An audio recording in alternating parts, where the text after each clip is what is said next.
Chapter 24. Catherine's POV. With Mabel's help, I quickly cooked 3 plates of spaghetti bolognese, and Mabel fried eggs and 2 slices of ham for Noah and Hedwig. We ate up all the spaghetti soon. Noah, take Hedwig to our room. I had something to tell Mabel, but I didn't want to say it in front of Noah and Hedwig. After the 2 children returned to the room, Mabel came to sit by me.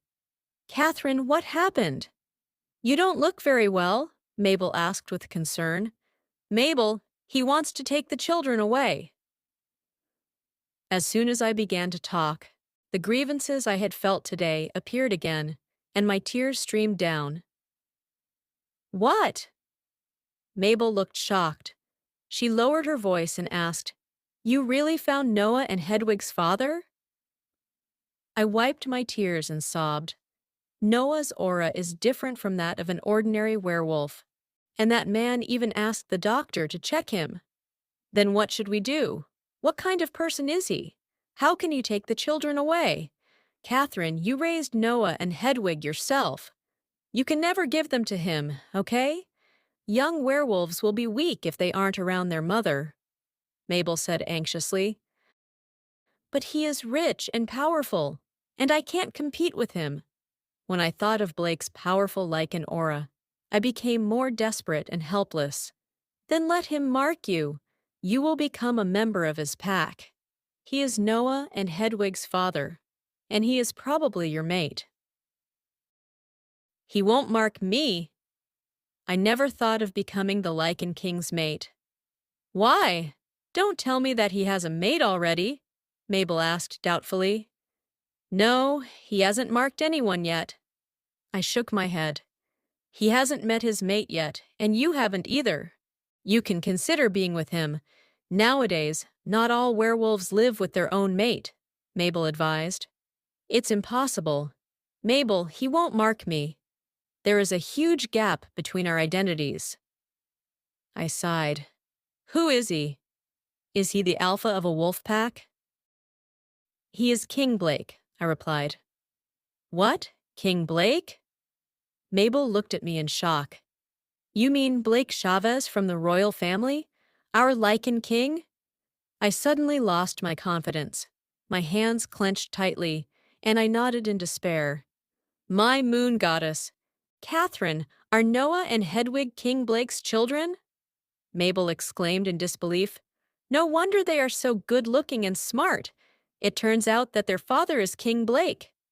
Mabel, you know how difficult the situation is to me, right? I forced myself to continue. When I returned to the Shadow Forest this time, I heard that the Lichen King already had a candidate for his Lichen Luna, so he won't mark me. He only wants the children. Mabel patted me on the back to comfort me. Catherine, I understand what you mean. I'm worried about you, but I don't know how to comfort you. If Noah and Hedwig were King Blake's children, he might really take them away. After all, Noah and Hedwig are the descendants of the royal family, and King Blake won't let them live outside. I leaned on Mabel's shoulder and shed tears in silence. After crying for a while, I felt tired and fell asleep on the sofa. I didn't know how long I had slept, but I was suddenly woken up by my phone. I glanced at the sky outside the window and found that it was getting dark. Then I looked down at the strange number on the screen and picked it up doubtfully. Hi, Catherine. A gentle voice of a man sounded from the other side of the line. Hello, may I ask who this is?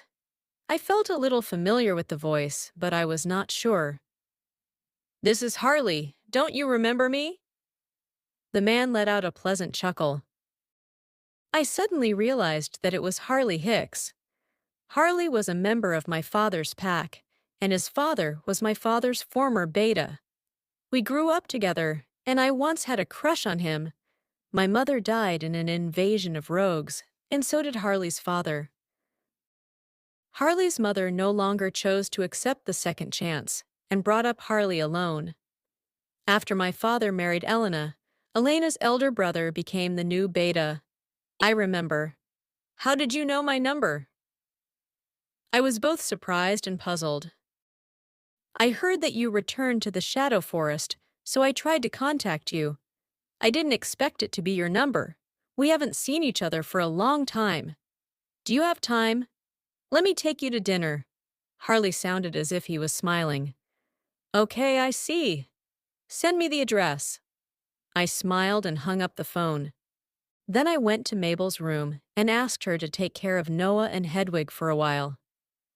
Noah, who had been playing for the whole day, had fallen asleep on the bed. Hedwig was having fun with a ball of wool in Mabel's arms. I kissed Hedwig on the cheek and then left Mabel's house. I went to the restaurant that Harley chose. It was a high-end restaurant with luxurious decorations and bright chandeliers. I didn't expect that there would be such a luxurious place in Sayreville, so I was a little surprised for a moment. I didn't know how much a meal would cost here. I hadn't seen Harley for many years. Why was he so generous now?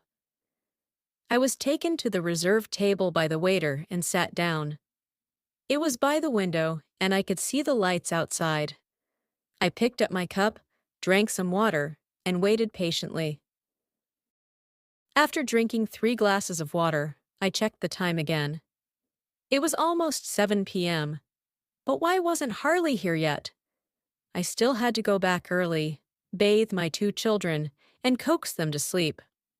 Just as I was starting to get anxious, I saw 2 people walking toward me from afar. One was Harley, and the other was Gina.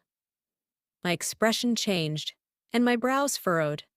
I was confused in my heart. Why did Harley appear with Gina? Were we gonna eat with Gina tonight? At the thought of Gina's previous performance and her arrogant tone, I wanted to leave immediately. Catherine! They walked over, and Harley greeted me happily. When I saw the man I had a crush on, no matter how much I hated Gina, I put on a smile. Harley! Why did you come with her? I did not hide my disgust for Gina. Gina, however, began to act again. She stuffed her handbag into Harley's hand like a rich young lady. Harley, help me place my bag. Harley immediately took the bag and placed it on the side. He turned around and explained to me, Catherine, you still don't know, right? I am now the Gamma of the Wolf Pack. Alpha Wyatt asked me to be in charge of Gina's guards. Chapter 25. Catherine's POV. What? I was in disbelief. Harley was a good-looking gentleman, especially when he smiled. He could be so attractive to girls. It was hard for me to imagine that such a gentle guy like Harley would become the Gamma of the pack, much less that my father would have him protect Gina specially. What made me feel even more disappointed was that Harley was now following Gina like her servant. It was hard for me to accept this fact. Gina did it on purpose, apparently. I once saw her staring at me with a proud smile. Catherine, Harley is so sweet and considerate. He is so good to me. I'm so happy to have him as my protector. Gina's voice was soft and pleasant. Besides, what she said was full of praise for Harley. Harley was happy after hearing this. His handsome face was tinged with a trace of shyness. Gina, you flattered me. It is my honor to work for you. I stared at the shy smile on his face blankly. His smiley face was carved in my memories. Harley, let's make it another day. I have things to do. I suddenly wanted to find an excuse to leave. Kathy. I was about to take my bag when Harley anxiously grabbed my hand. Harley seemed to be reluctant to see me leave so soon, and he pleaded in a low voice, Kathy, leave after dinner. You are already here anyway. Gina lifted her hair near her ears and said in a mocking tone, She doesn't want to eat with me. Harley, it is up to you to choose me or her to eat with. I suddenly understood what Gina meant. Did she come to make her sense of existence stronger? Sure enough, Gina's words put Harley in a dilemma. I didn't want to make things difficult for him, so I sat back in my chair and said flatly, "Since I'm here, I will leave after the meal." Gina probably didn't expect that I would stay and put on a straight face. Only then did Harley let go of my wrist and happily ask the waiter to take our order. However, it was in a dull atmosphere with the three of us in front of the table. Harley also felt that something was wrong, and I saw his troubled look. Since Gina was the expected like in Luna, it was a true dilemma for him to be sandwiched. "Kathy, I was disappointed when you left the pack 5 years ago." Harley took a sip of red wine and thought of the sorrowful past. There was resentment in his eyes. I felt so sorry for him and said in a low voice, "Harley, I'm sorry. It just suddenly happened." "Suddenly happened?" Gina, who was always as proud as a peacock, sneered. My eyes were filled with resentment as I glared at her. How could she be so shameless to mock me? Were it not for her and her mother Elena framing me, how could I have run into Blake? How could I have been banished from the pack? "What exactly happened? You can't even tell me about it? I asked someone to find you, but you seem to have disappeared into thin air." "Kathy, I called you because Gina told me that you were back," Harley said as if he was wronged. I asked with a frown, "Where did you get my number?" "I asked someone from the Blackthorn pack." I finally understood. I didn't expect that Harley could contact someone from the Blackthorn pack to ask about me. Had he not found his mate after so many years? Gina laughed sarcastically again. "Why didn't you tell Harley what happened 5 years ago? Dare not, or ashamed?" My face turned red with anger. My virginity was taken away by a bastard. I didn't want to mention such a shameful thing, even if someone pointed a gun at me. Gina's fanning the flames made Harley even more curious about what had happened to me 5 years ago. "Harley, please stop asking. Let's enjoy the meal." I still wanted to keep his good impression of me, so I didn't want to talk about it. Gina sneered. "Let me tell you, she had sex with another man. Harley, I advise you to give up on pursuing her."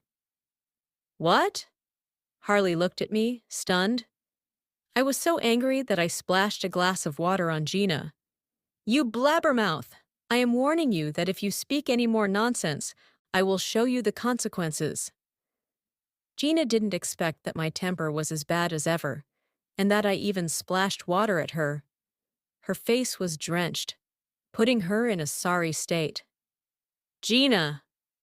Harley was also astounded for a while.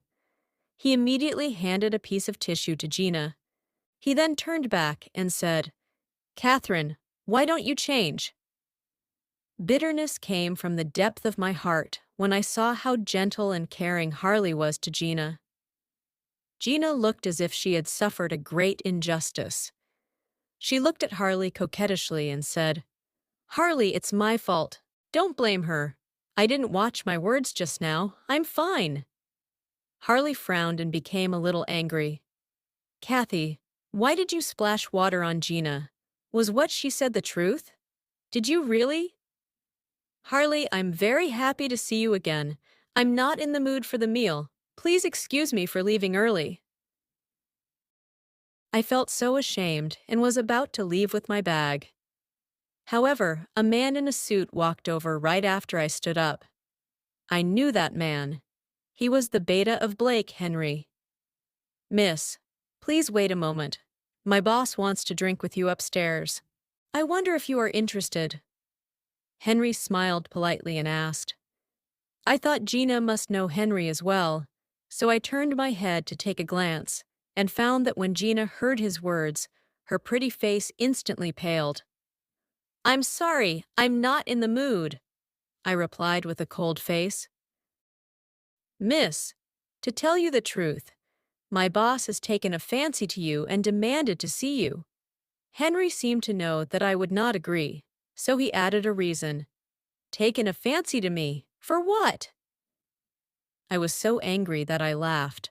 What was wrong with Blake? Why was he here like a coincidence? If you want to figure everything out, you are welcome to go up and talk to my boss. Henry smiled more sincerely. At that time, Gina suddenly stood up from her seat. Ignoring her drenched face and her sorry state, she walked over and smiled. Hi, Henry. What a coincidence. Is your boss upstairs? I'll go and greet him. I'm sorry, Miss Wyatt. My boss doesn't want to see you right now, Henry said with great certainty, and his face darkened. What? Gina looked incredulous. Henry, take a closer look. I am Gina. How could your boss not want to see me? When I heard that Gina couldn't wait to go up to see Blake, I came up with an idea. I immediately said to Henry, Didn't your boss take a fancy to me? Then I'll go up with you to see what's going on. Chapter 26. Catherine's POV. Please! Henry was happy to hear that.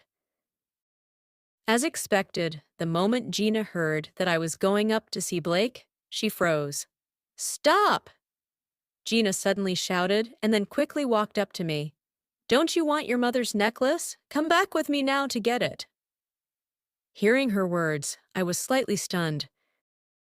This is your only chance to get it back. I won't give you a second chance, Gina said fiercely. I bit my lip and said coldly, Fine, I'll go with you to get it. You'd better not lie to me this time. Of course, let's go. Gina even reached out and grabbed my arm as if she was afraid that I would turn around and go upstairs to see Blake. Catherine, Mr. Chavez is still waiting for you upstairs. Let him wait. He takes himself too seriously, I said angrily. When Gina heard what I said, she snorted and raised the corners of her mouth. Henry shrugged helplessly, while Harley was in a daze. Gina didn't wait for Harley. She pulled me out of the restaurant directly. My hand was grabbed by Gina. She used too much force, and my hand hurt. I angrily shook her hand off. Gina looked at me hatefully, with shock and panic in her eyes. Just as we walked out of the restaurant, a few fans of Gina suddenly came to surround us. They were excited and happy, wanting to take photos with Gina and craving her signatures. Gina was shocked by their sudden appearance. She suddenly pulled me to her side and smiled at her fans. Everyone, give me a break. Celebrities are also ordinary people, right? I just want to have a meal with my sister today. Please, just cut me some slack. I didn't expect Gina to be so good at acting, and even made me a part of it. She was so disgusting. Meanwhile, Harley, Gina's guard, saw that Gina was surrounded by a group of people. He hurriedly handed over her purse. Gina retreated and wanted to leave quickly. She deliberately trod on my foot with the heel of her high heels as she passed me. I cried out in pain. Harley rushed to me and asked with concern, Kathy, are you all right? I was furious, yet I didn't dare to say anything. If it weren't for the fact that my mother's necklace was still in Gina's hands, I would have exposed her true colors in front of her fans today. But I did not dare to offend her before I got the necklace back. Gina immediately pretended to be concerned and asked, Catherine, are you all right? There are too many people here. Did they step on your foot? Well, that happens to me a lot. My fans are just too excited. I'm sure you'll understand, right? In such a chaotic situation, Gina still managed to maintain her positive image. Someone aside immediately praised, Gina has such a nice and gentle voice. She's so much prettier in person than she is on TV. She's got a nice shape and fair skin. Hearing their compliments, Gina was so complacent. The corners of her mouth curled up even more. I was helped out by Harley. Just now, Gina trod on my foot with much strength. Besides, she used the heel of her high heels to step on my toes. I felt as if my toes were about to break. It was so painful that I wanted to cry. I could hardly walk without Harley's support. At the same time, The door of the restaurant was suddenly opened. 6 tall men came out first. They forcibly part a path with their muscular and beefy bodies. Then a tall and elegant man casually walked out of the elevator. Compared to the chaotic situation on our side, Blake walked so easily without any obstacle. His appearance immediately shocked everyone present. "Oh dear, he is the most handsome man I have ever seen. Who is he? He has a great figure and is so good-looking." Blake's gaze was cold. Inadvertently, he saw me, who was half leaning in Harley's arms. His gaze was as sharp as a knife. He glared at me with hatred. His expression turned extremely gloomy at once. "Gina, let's go." Harley took the opportunity to pull us to the car. Gina was reluctant to leave. Of course, the same as others, she stared at Blake obsessively, though he had already gotten into his car. I didn't know what she was thinking, but she withdrew her gaze from Blake and then turned to me. Her expression fluctuated. There was jealousy, hate, doubt, and fear in her heart. All kinds of emotions flashed across her eyes. "Gina, hurry up and get in the car." Harley was so anxious that he was sweating. "Harley, we're going to my place first. You go first." Gina opened the car door and got in. I knew. The reason why Gina was willing to drive me home was because she wanted to keep an eye on me. She didn't want to give me a chance to see Blake. Gina couldn't concentrate while driving. She stared at the car behind her along the way, which made me a little impatient. Gina was absent-minded. Just when we were about to reach my previous home, Gina's car hit the fence next to the garden. Gina was shocked. She gripped the steering wheel tightly. She pushed open the car door, and her body was stiff. She stared at me, who had just gotten out of the car. "Come in with me." Gina walked hastily. I frowned and quickly followed her into the house. "Where is Troy?" I hadn't seen my father in so long, and I didn't know if he had forgiven me or wanted to see me again after all these years. "He and Elena have been visiting other packs. I arranged everything. I am now his pride." Gina smirked. Gina tossed her purse onto the sofa and ran upstairs. I looked at the place, which was both familiar and strange to me. It had changed greatly. The old furniture was all gone. Now the place was so luxurious and upscale. Inexplicably, the feeling of heartache overwhelmed me. I have been homeless for a long time. Gina's hasty footsteps rang out again. She ran down with a bag in her hand and threw it directly in front of me. "Take this junk away as far as you can. Get it out of my sight. It's a jinx." I ignored her harsh words, squatted down, carefully opened the bag, and examined the things inside one by one.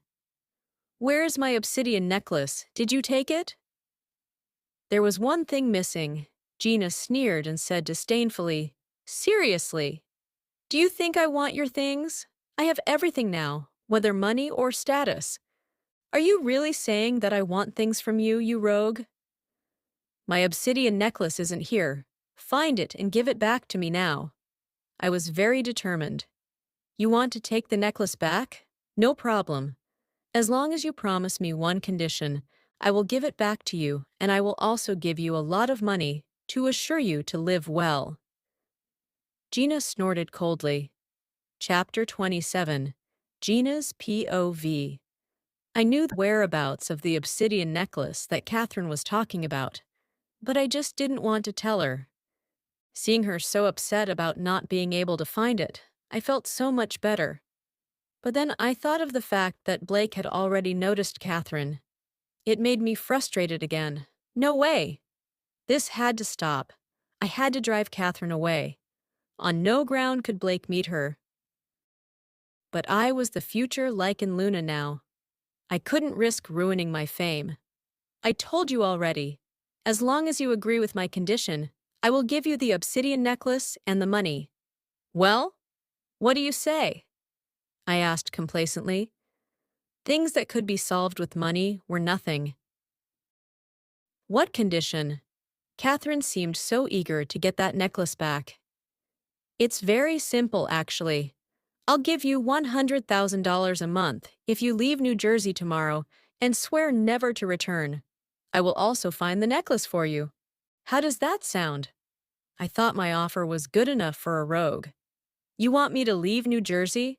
And you'll give me money? How can you be so kind? Catherine was in disbelief. Don't ask. Just say yes or no. If you nod, I'll start looking for it right away, and I'll get someone to transfer the money to you immediately. She sounded hesitant, and I couldn't help but be anxious. Catherine sneered. What if I say no? Then you'll never get that necklace back. Also, I can assure you that if I intervene, you will never find a pack in New Jersey to take you in. You are just a rogue now, and I am the future, like in Luna. Which pack do you think will take you in if I say the word? I ruthlessly threatened. Catherine froze. My words worked. She pursed her lips tightly, pondering. Is it about Blake? Catherine suddenly asked. When I heard her question, my scalp went numb. I felt as if I had been beaten up, and I was disturbed. I tried to calm down, and then said coldly, What does it have to do with him? I just don't want to see you. I hate you. Gina, how did you become Lycan Luna and the limelight of New Jersey? Is it really because of the moon goddess? Catherine smiled sarcastically. Every word she said was like a knife, cutting my fragile nerves. My limbs were cold, and my heart was beating fast. My eyes fixed on Catherine. I couldn't believe it. How did she figure it out?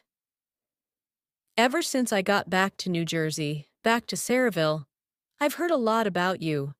I know that the other werewolves are saying that you are the future, like in Luna, and it was King Blake that supported you to be a big star. When we were at the restaurant, King Blake was the boss who said that he was interested in me, right? That was why you were so anxious. That was why you said that you wanted to return my mother's thing to me. Are you scared? Catherine crossed her arms in front of her chest, looking calm and composed, but every word she said made me feel cold. Catherine, who do you think you are? Do you really think that King Blake would be interested in a rogue like you who has no pack, and even no wolf? A werewolf like you who can't shift isn't even qualified to become King Blake's breeder. Why should I be scared? As I spoke, I deliberately raised my chin. Catherine frowned and then sneered. Is that so? When Blake went downstairs, if I saw it right, it seemed that he didn't even glance at you. Isn't he your mate? Why is he so cold to you? Catherine was rubbing salt into my wound. Even my face felt pain.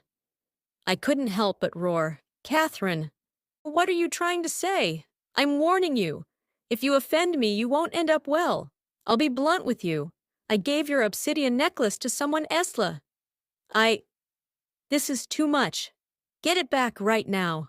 Otherwise, I will go to King Blake. I will tell him that I was the one who slept with him 5 years ago. Catherine was provoked and furious. Stop dreaming. Do you think the man who fucked you 5 years ago was King Blake? I said guiltily. Of course. I woke up halfway and saw his face, Catherine said resolutely. I collapsed on the sofa. I was pissed off and clenched my fists. Catherine, what do you want? Give the necklace back to me and give me $10 million. Then I will leave New Jersey. You and Blake will never hear from me again, Catherine said firmly. Catherine, don't lie to me. Since you know the man was King Blake, there's no way you can resist his charm. I didn't buy it. Catherine could never turn a blind eye to King Blake's charm. Catherine pursed her lips. Then she said sarcastically and disdainfully, He's not my mate. I don't feel anything for him. I suddenly wondered if Catherine was nuts. Remember your words. The money will be transferred to your account tomorrow morning. And I'll go and get your necklace back right now. You'd better leave tomorrow without a moment's delay. I softened my tone. Sure, I will leave immediately after everything is settled. Wait, the spoken word flies. We must sign a contract. You have to promise that in return for the money and the obsidian necklace, you will have nothing to do with Blake for the rest of your life. I told her about my condition. Okay, Catherine agreed. After Catherine signed, she stood up, took her things, and went out. I looked at the agreement, and the corner of my mouth curved into a victorious smile. With this agreement as a guarantee, I can rest easy. Catherine would never be brazen enough to fight me over Blake again. After I put away the agreement, I immediately called Elizabeth Saul. She belonged to Sunset Pack. She took the obsidian necklace away back then. The call went through and I heard a sweet voice. She said, "Well, well, what a pleasant surprise. Isn't this the big star of New Jersey? You still remember me?" "Lisa, do you remember you came to my place 5 years ago and took an obsidian necklace?" I asked. "No. Gina, I don't think you remember that right. I don't remember taking any obsidian necklaces." Elizabeth immediately denied it, and then she quickly said, "You probably remembered it wrong. Ask someone else." Then she hung up the phone. I froze for a moment, and then gritted my teeth in anger. 5 years ago, it was Elizabeth who saw the moon symbol on the obsidian necklace and felt that it was very pretty and unique. I even went with her to her pack. She took the obsidian necklace and asked the witch of the pack. The witch said that the necklace may come from a special family, and the specific details had to be checked. Now, Elizabethan was pretending that she knew nothing about it. Clearly, she felt that the necklace was very valuable, and she wanted to keep it. She did not want to give it back to me. It was outrageous. Chapter 28. Noah's POV. "Noah, come get me! Come get me!" Hedwig had just taken a shower. She was wearing pajamas and running around the living room. After I chased her several rounds, I felt tired and said, "I'm done. This is no fun." "No! Noah, play with me." Hedwig pouted and pulled my arm, swaying it. At this time, the door of Mabel's place was suddenly pushed open, and I turned to see. Mommy was back. "Mommy is back!" I ran over and hugged her. "Mommy, did you go on a date with someone?" Mommy could not help but chuckle. "You are thinking too much. I was just hanging out with a friend." "Mommy, I want to see Daddy again, okay?" Hedwig also squeezed over. Her 2 small hands held Mommy's other leg pitifully. Hedwig raised her little head and pleaded. When Mommy heard Hedwig's request, she immediately squatted down and stroked Hedwig's little head. Mommy said gently, "Hedwig, don't you have Noah? Let's not look for Daddy, okay? Mommy will take you back to our previous place. The 3 of us will live our lives to the fullest." I was aside, and I heard Mommy say that she would take us back to the old place. I thought, does it mean that Mommy will take me and Hedwig back to Pennsylvania? No! "Mommy, I don't want to go back there. I want to go back to Daddy's house. Daddy's house is so big and wonderful, and there are so many toys and tasty food. Mommy, can't we go back to Daddy's home?" Hedwig asked innocently. "Hedwig, listen to Mommy. If it's up to you, who would you be with, Daddy or Mommy?" asked Mommy. Hedwig looked at me, and then she gave me a push with her small hand. "Noah, who would you choose?" "Mommy, are you willing to stay if I let Daddy become your mate?" I was silent because I was thinking about a deeper question. Mommy looked at me in a daze. Hedwig jumped up and cheered. "Great! Noah and I will have a daddy and a mommy. Yay!" "Noah, I'm not your daddy's mate. Don't be naive. Your daddy and I are from two separate worlds, Mommy said very seriously. You will be. He promised me, I said confidently. Noah, you're still a little boy. He must be lying to you, Mommy tried to explain. Daddy won't lie. He is the Lichen King. The Lichen King cannot lie. Mommy, why don't? No, Mommy blurted out, and her tone was very determined, which startled us. Mommy scratched her long hair in great irritation and walked to her bedroom. Hedwig and I looked at each other, at a loss somehow. Soon, Mabel followed Mommy into the room and closed the door. Come with me! I waved at Hedwig, and the two of us ran into another room. With my two little hands behind my back, I paced the room. Hedwig immediately said, Noah, what should we do?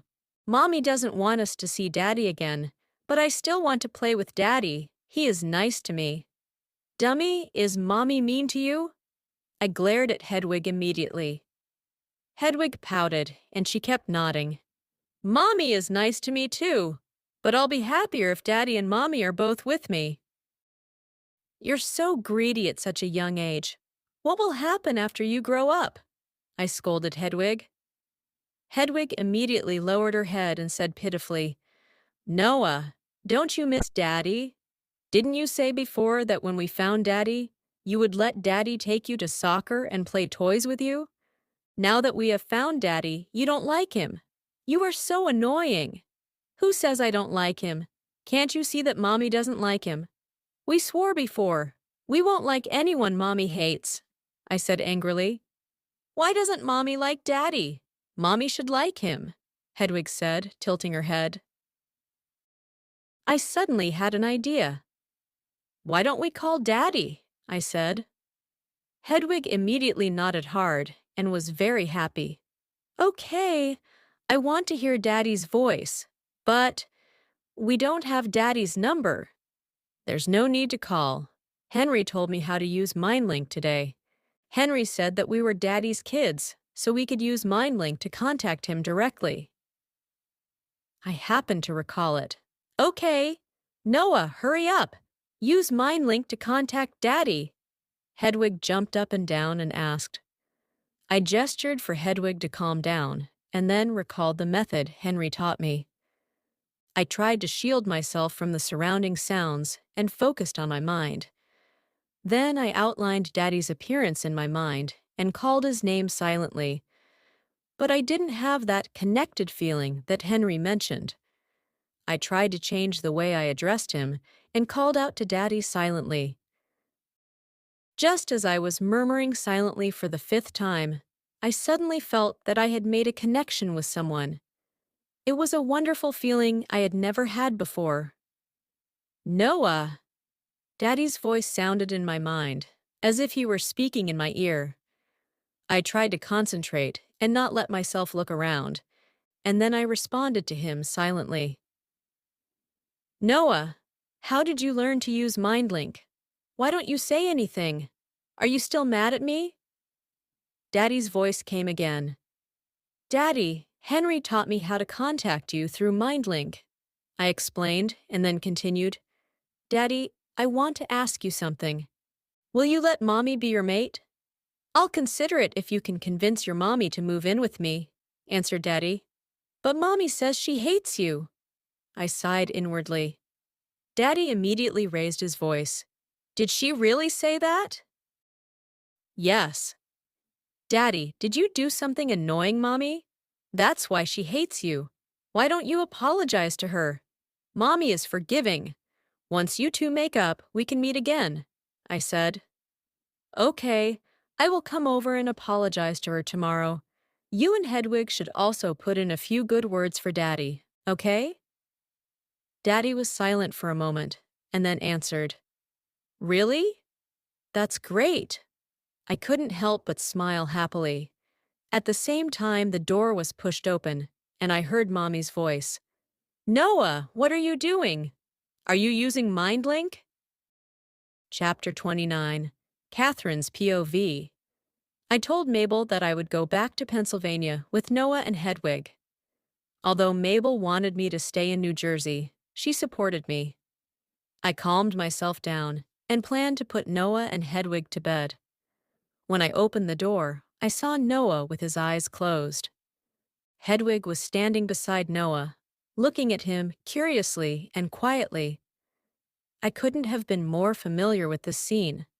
I knew immediately that Noah was contacting someone through Middle Link because it was exactly how I looked when I was learning how to use MindLink. But how could Noah know how to use MindLink?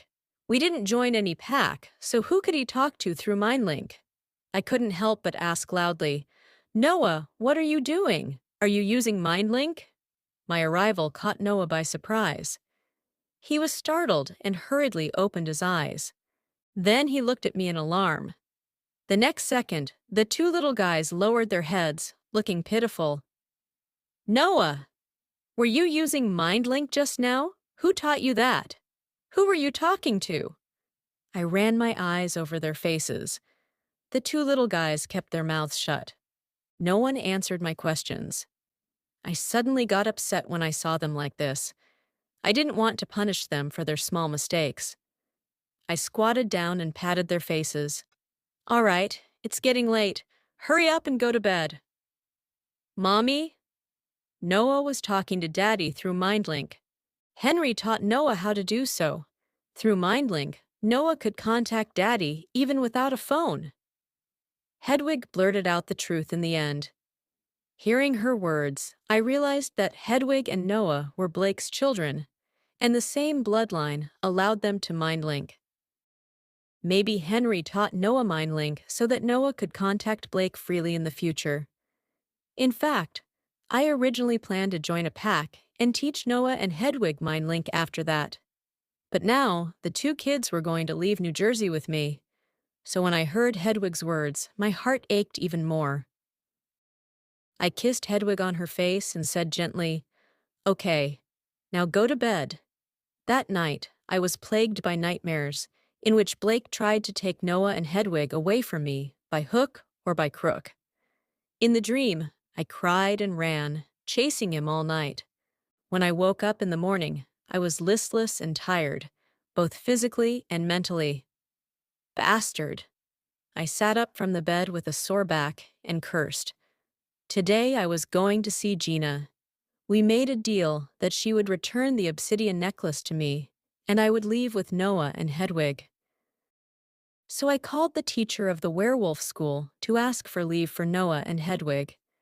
Then I took a taxi to see Gina in Black Moon Pack. "Kathy, you're here so early." Gina put on a fake smile when she saw me walk in. It was the first time she had greeted me so kindly.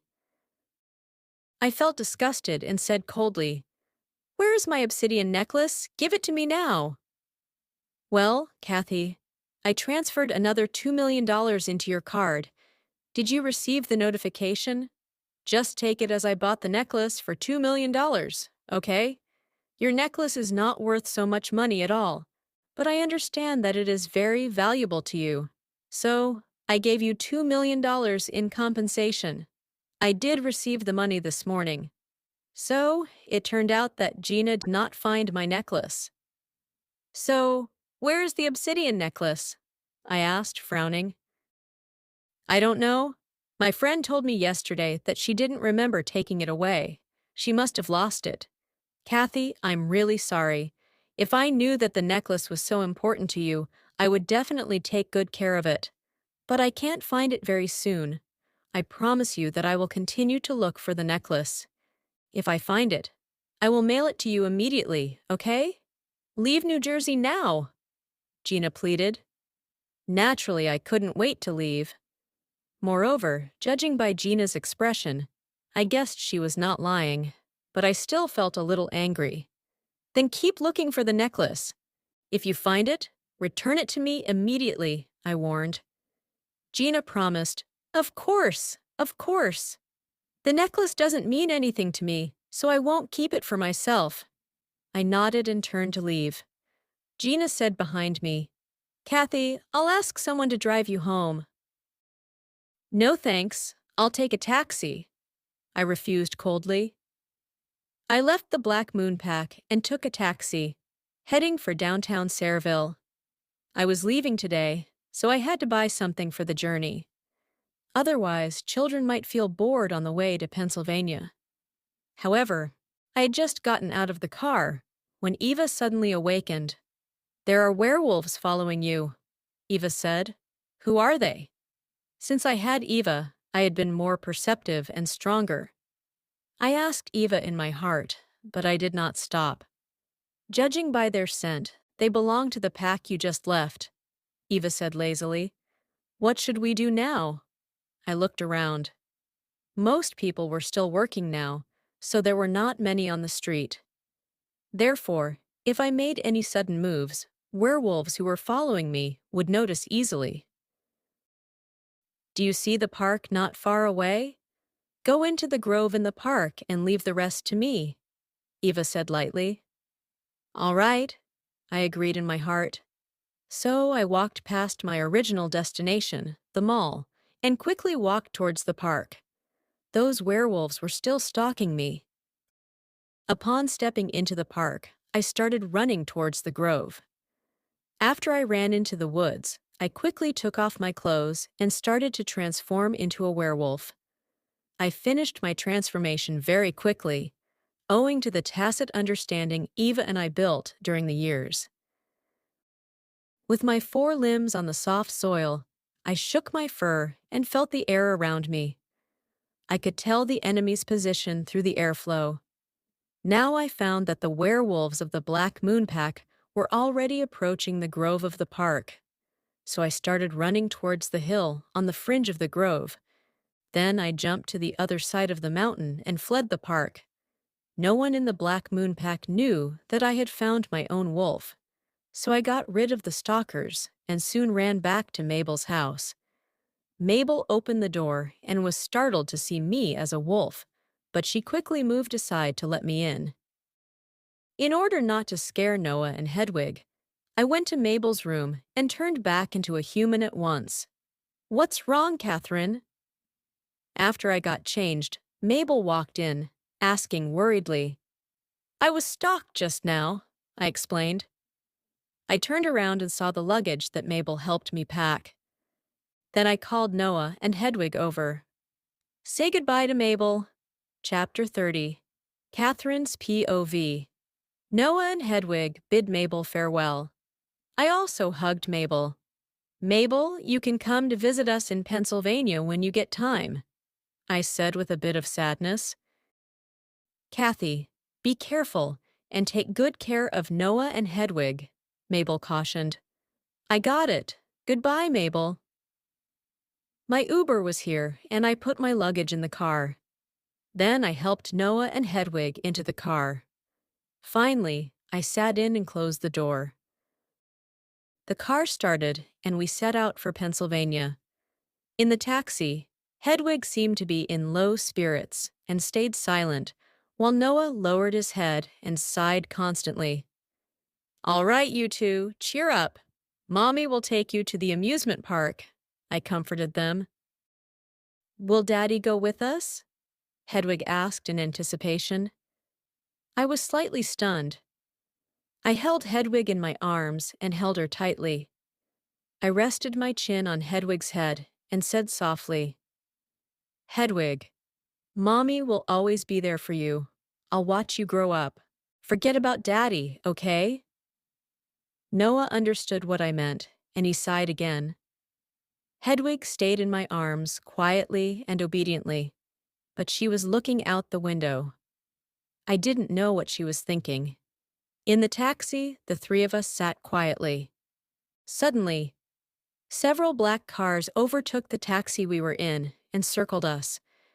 The taxi driver was so scared that he quickly stepped on the brake, his face already pale. "What? What happened? What are these cars doing?" The taxi driver's eyes were filled with fear. "It's Daddy." Noah crawled to the window, looked out with his big eyes, and then turned to Hedwig and me. When I heard Noah's words, I got extremely flustered. I also hurriedly looked out the window. Blake had already gotten out of the car and was walking toward us. Then, he directly opened the door of the taxi. When I saw Blake, I was so scared that I almost had a heart attack. Why was he here? Daddy! Hedwig was also stunned for a while. When she saw Blake, she got a little excited. Blake looked really angry, but when he saw the two little fellows, he smiled at them gently, and then he looked at me coldly. He knocked on the window and said to me, "Get out of the car, I have something to say." This fickle man. I looked at the cars around, and my heart skipped a beat. It seemed that I would not be able to leave today. "Mommy, Daddy has come for us. Let's go home with Daddy, okay?" Hedwig immediately looked at me pitifully, shaking my hand with hers and pleading. I sighed resignedly and nodded. "All right, we'll go back." "Yay!" Noah shouted happily. He put his hands in the air and cheered, but when he looked back and saw my face, he immediately put his hands down. He stared at me with his dark eyes, as if he wanted to see me through. Noah got out of the car on his own, but Hedwig stretched out her arms and wanted Blake to hold her. Of course, Blake wouldn't reject Hedwig. He picked Hedwig up very gently and said to me slowly, "Where are you taking my children?" I didn't say a word, and I had nothing to say to this man. Blake didn't get answers from me and immediately signaled Henry. Henry walked directly to the driver and asked, "Where's the destination?" "The airport." The driver told Henry the truth helplessly. Blake's face suddenly darkened. "Daddy, don't scare Mommy. Mommy is timid." Hedwig, who was in Blake's arms, blinked her big bright eyes and cleverly pleaded for me. Upon hearing Hedwig's words, Blake's face softened.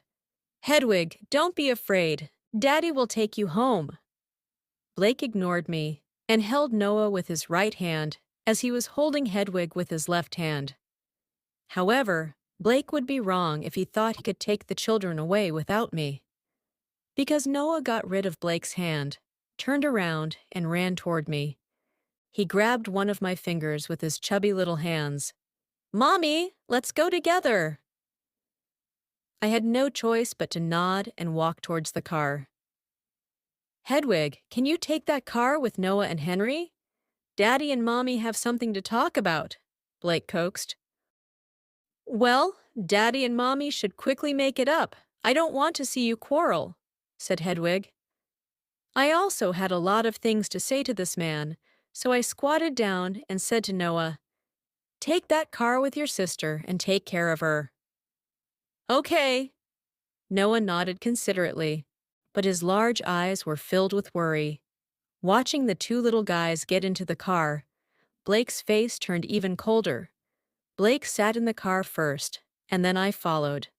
As soon as I got in, I found that this was a small and enclosed space being partitioned off from the driver's seat.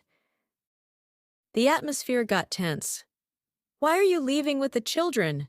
Just because they are the kids of the Lichen King?" I thought that Blake would quarrel with me, but he actually talked to me calmly. "Sort of. Of course, I can't let you take them away. Without you, we lived a good life in Pennsylvania." Seeing his calmness, I also suppressed my emotions and answered him calmly. "If I didn't know about the existence of the children, I definitely wouldn't interfere with your life. But now, I can't let you leave New Jersey. You are a rogue. Without the protection of the pack, how can you provide the kids with a better life?" Blake said seriously. I turned to stare at Blake. Tears suddenly welled up in my eyes. "You should put yourself in my shoes. All these years, I have been raising Hedwig and Noah alone. Do you know how important they are to me? You want to take them away from me without my permission. Every mother in the world will do what I did." I couldn't contain my anger and indignation when I said this. Blake narrowed his eyes slightly, and then he said lightly, "Sorry, I was being too impatient." Chapter 31. Catherine's POV. Your apology is meaningless to me. I hope that you won't take my 2 children away. I can't leave them. I don't want him to apologize, which couldn't solve the problem. Then do you have a better way to solve this problem?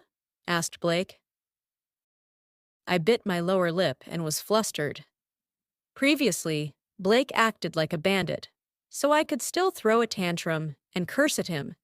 But when he talked about our children with such a calm and rational tone, I found my mind went blank.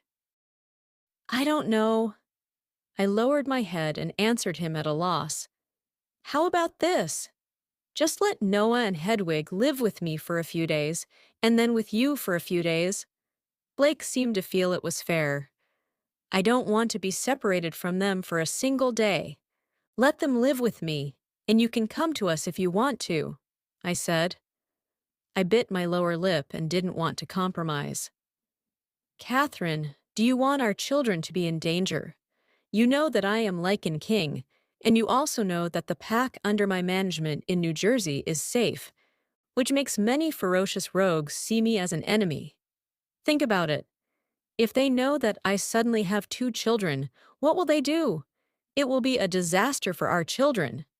Blake suddenly reminded me with a serious face. When I heard that my children would be in danger, I looked up and glared at him angrily. Then you shouldn't have come to them. Don't let them be exposed to any danger. If they live by my side, all these dangers can be avoided, said Blake. That was his purpose. I understand. My hands clenched tightly. I suddenly felt that Blake was so hateful.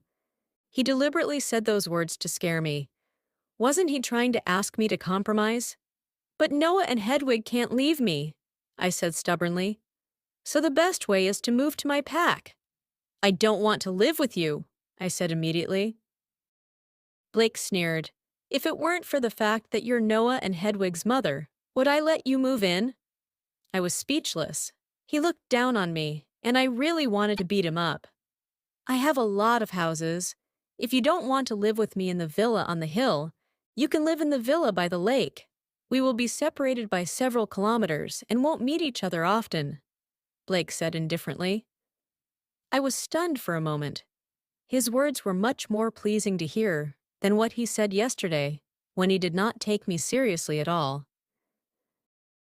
If you are willing to lend me a house to live in for the time being, I can consider your arrangement.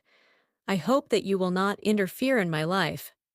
Actually, when I was on my way to the airport with Noah and Hedwig just now, I was soft-hearted for a moment. I felt pitiful for the longing and anticipation in their eyes when they mentioned Daddy. We lived a happy life before because they never knew that they had a daddy. Now, it was impossible for me to erase Noah's and Hedwig's memories of Blake. I had been trying hard to be a qualified mother. However, no matter how much motherly love they received, they still needed fatherly love. At that moment, I made a decision. I wouldn't let them lack fatherly love in their childhood anymore. Of course, all my concessions and considerations were for the sake of Noah and Hedwig. To me, Blake was just a stranger. Although we had sex with each other 5 years ago and had 2 children, I always thought it was an accident. Of course, we won't interfere with each other. Blake smiled meaningfully. The car headed for Blake's villa on the hill. In the car, I tried my best to keep a distance from him. Just now, I was so nervous that I did not feel that his aura was strong, which brought a strong sense of oppression. Now, after we reached an agreement, I was relieved a lot and suddenly realized that Blake's aura was so dangerous. He was staring at me with his deep eyes. His gaze displeased me, as if he was looking at an item that belonged to him. Why are you looking at me like this? I became alert again as I found him staring at me with ill intentions. Hedwig looks like you. She's very beautiful, Blake said calmly. He was entirely without malice. Instead, he praised me. I was speechless. Although I had heard a lot of men compliment me, I felt that Blake's words were harsh. Seeing my overly cautious and nervous look, Blake laughed lightly. Are you afraid of me? Why should I be afraid of you? I retorted immediately. If you are not, why are you sitting so far away from me? Are you afraid that I will eat you? Blake looked at me and said, as if he didn't care at all, Nonsense! I was embarrassed. The sunshine shone through the window and landed on my face. It was somewhat dazzling, so I narrowed my eyes slightly. I saw that Blake was absent-minded for a moment. Then, he seemed to think of something, and his aura instantly became cold again. There was a trace of displeasure in his eyes. I found that he was still looking at me occasionally. I felt strange a lot. Fortunately, we finally arrived at the destination. With Henry's care, the two little guys were so excited that their faces were red. It could be seen how happy they were to be able to live with their daddy. Mommy, how's your talk with Daddy? Are you done? Can we not leave? Hedwig was always straightforward and said whatever she wanted. I squatted down and gently touched Hedwig's little head. I whispered, Yes, we won't leave. Stay and live with your daddy. Mommy, how's your talk with Daddy? Are you done? Can we not leave? Hedwig was always straightforward and said whatever she wanted. I squatted down and gently touched Hedwig's little head. I whispered, Yes, we won't leave. Stay and live with your daddy. Really? I'm so happy.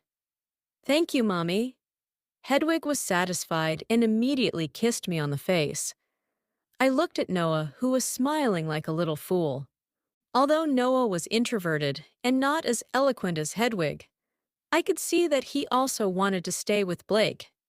It seemed that I made the right decision. I stood up and looked at the two little guys who were playing. I couldn't help but sigh.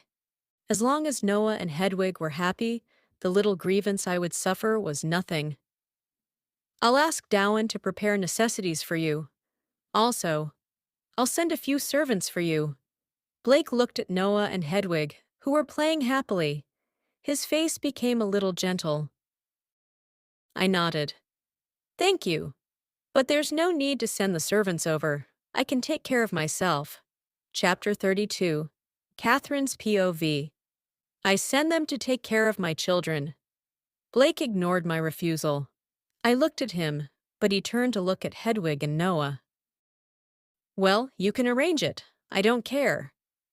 I didn't want to argue with him. Since everything was for the sake of my children, I accepted it. Can I lend you a car? I need to go to somewhere.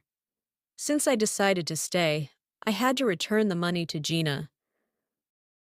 Blake turned to Henry and said, Give her the car key.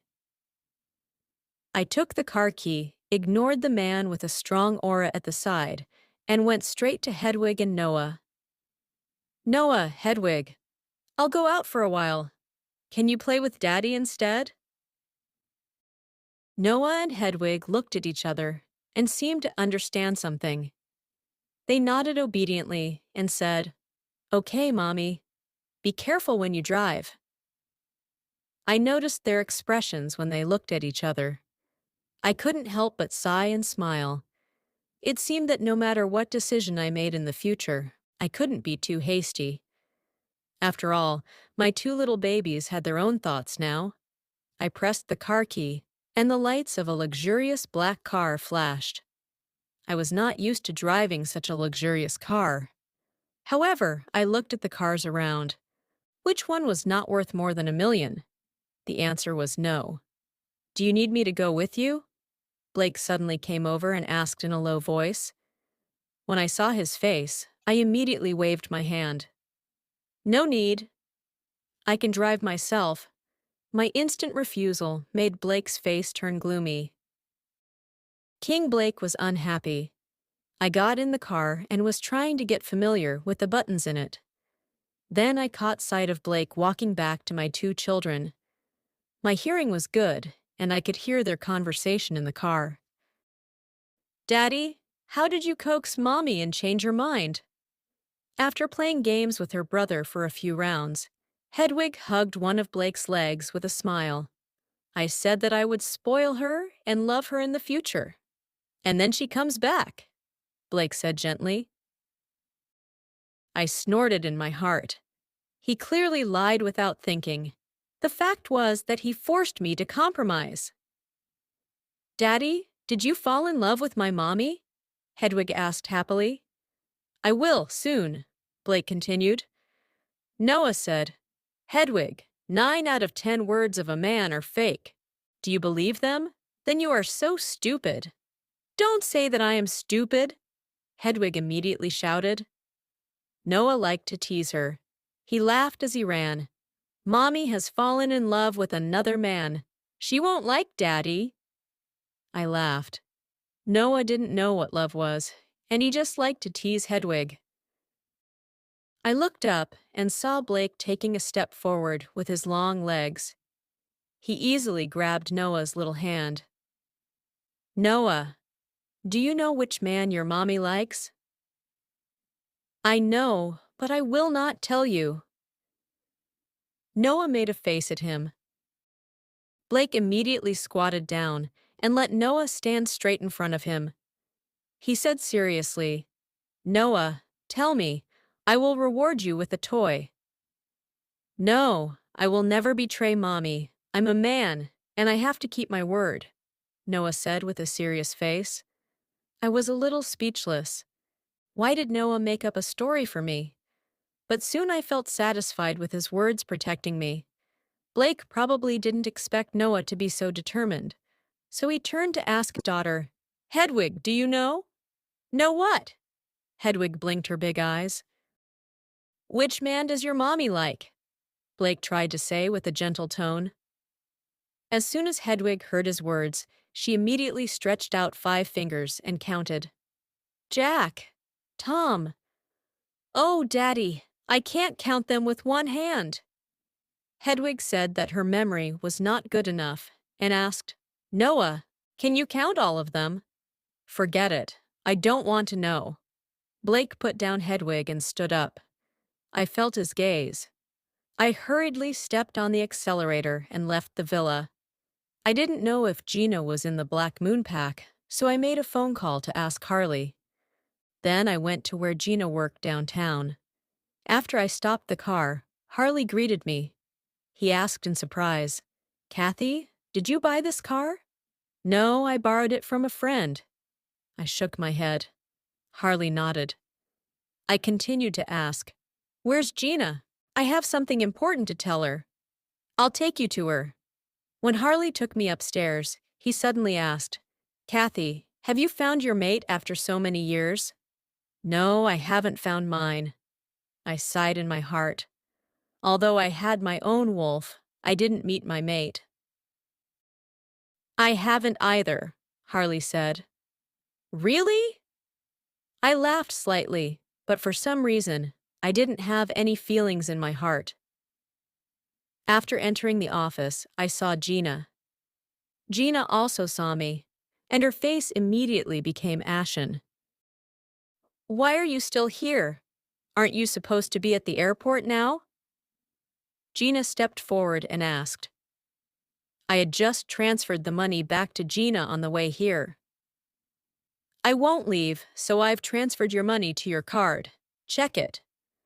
I ignored Gina's twisted face and said indifferently, Catherine, you liar! Gina roared at me. I snorted and said, You were the one who went back on your word. You said you would return the obsidian necklace to me in the morning, but you didn't return it to me at all.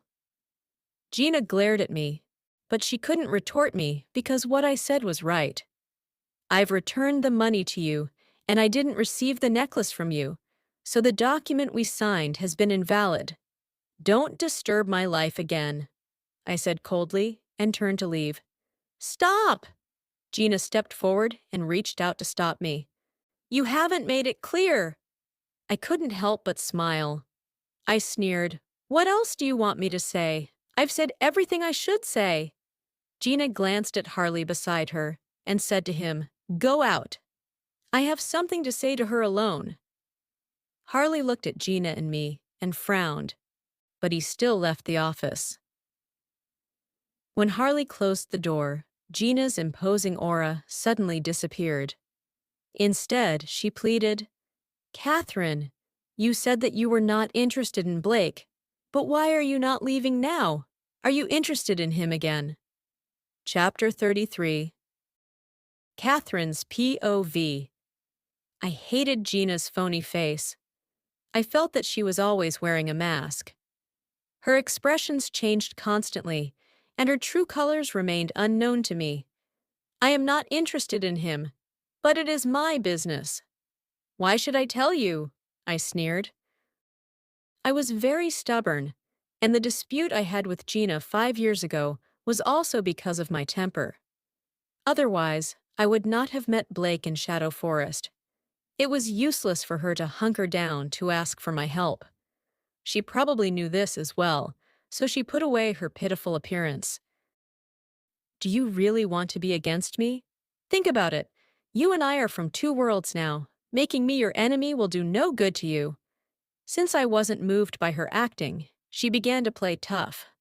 That was who Gina really was. She enjoyed the feeling of being high above others. New Jersey is so big. Does staying in New Jersey make me your enemy? I no longer wanted to talk to this unreasonable woman. Gina's face became even more sullen. Her eyes were filled with resentment. I am warning you, don't even think about taking Blake away from me. You know how important he is to me. If he is meant to be your mate, I can't snatch him even if I want to. But if he isn't, then you shouldn't blame anyone else, I said sarcastically.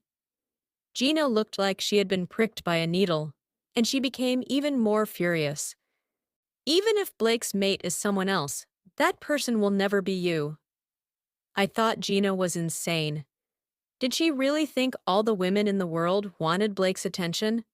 I ignored her and strode out.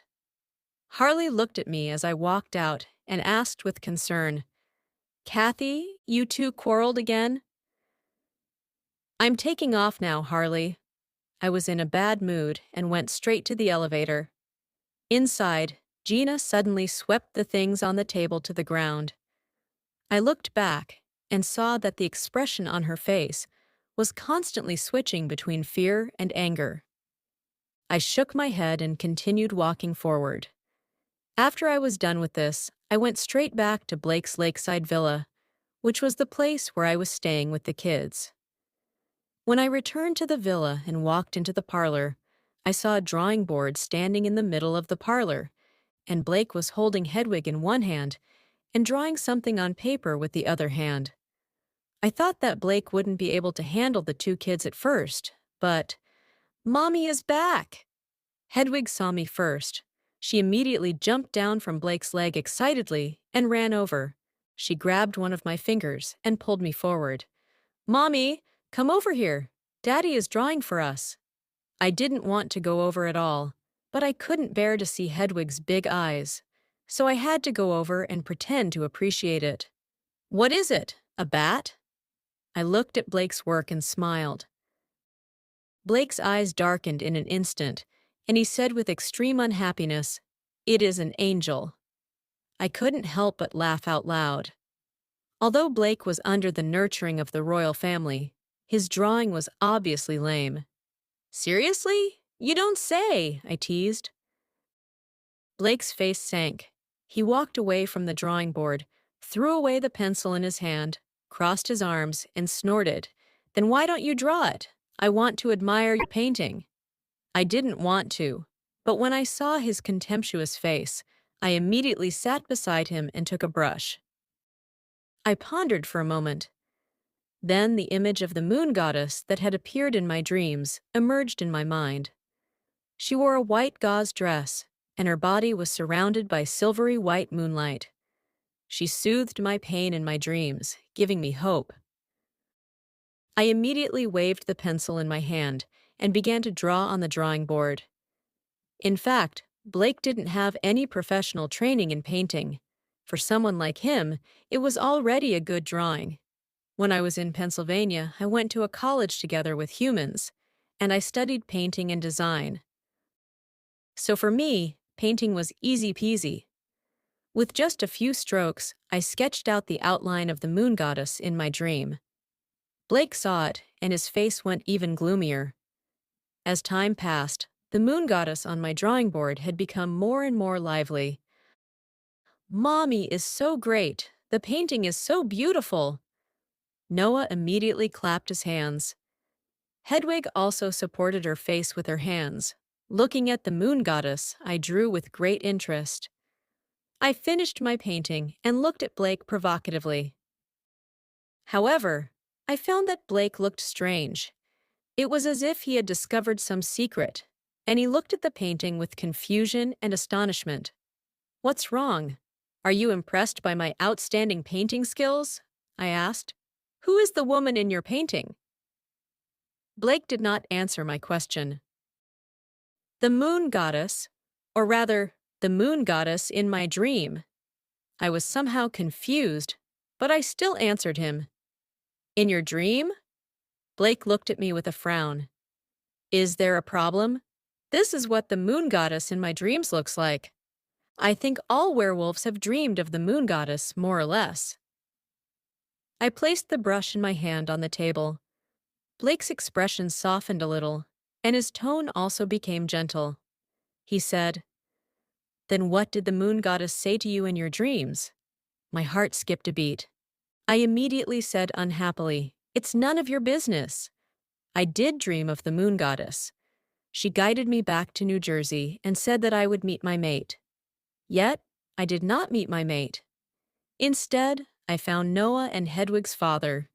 In fact, I was not so obsessed with finding my mate anymore. Now that I had Noah and Hedwig, even if I found my mate, he would find it hard to accept my children. He would probably reject me. I couldn't get over the fact that I lost the obsidian necklace my mother gave me. That was why my dreams hinted at me using such a way. And that was why I brought Noah and Hedwig back to New Jersey this time. But I didn't want Blake to know any of this. Fortunately, he didn't ask further. Instead, he said indifferently, "Fine, you win. Tell me what you want, and you shall have it." I was stunned and blinked. Did I make a bet with him back then when I was drawing? "Mommy, hurry up and tell him. Daddy is offering you a chance." Noah immediately jeered. I coughed unnaturally. I don't want anything." "Are you sure?" Block raised his eyebrows. I nodded. "What a shame. I was going to offer you a job in the Chavez group, but since you said that." Chapter 34. Catherine's POV. Wait. My mind had been a little blank, but when I heard his words, I was suddenly filled with hope. "A job in the Chavez group? Does that mean I will be a member of the royal pack?"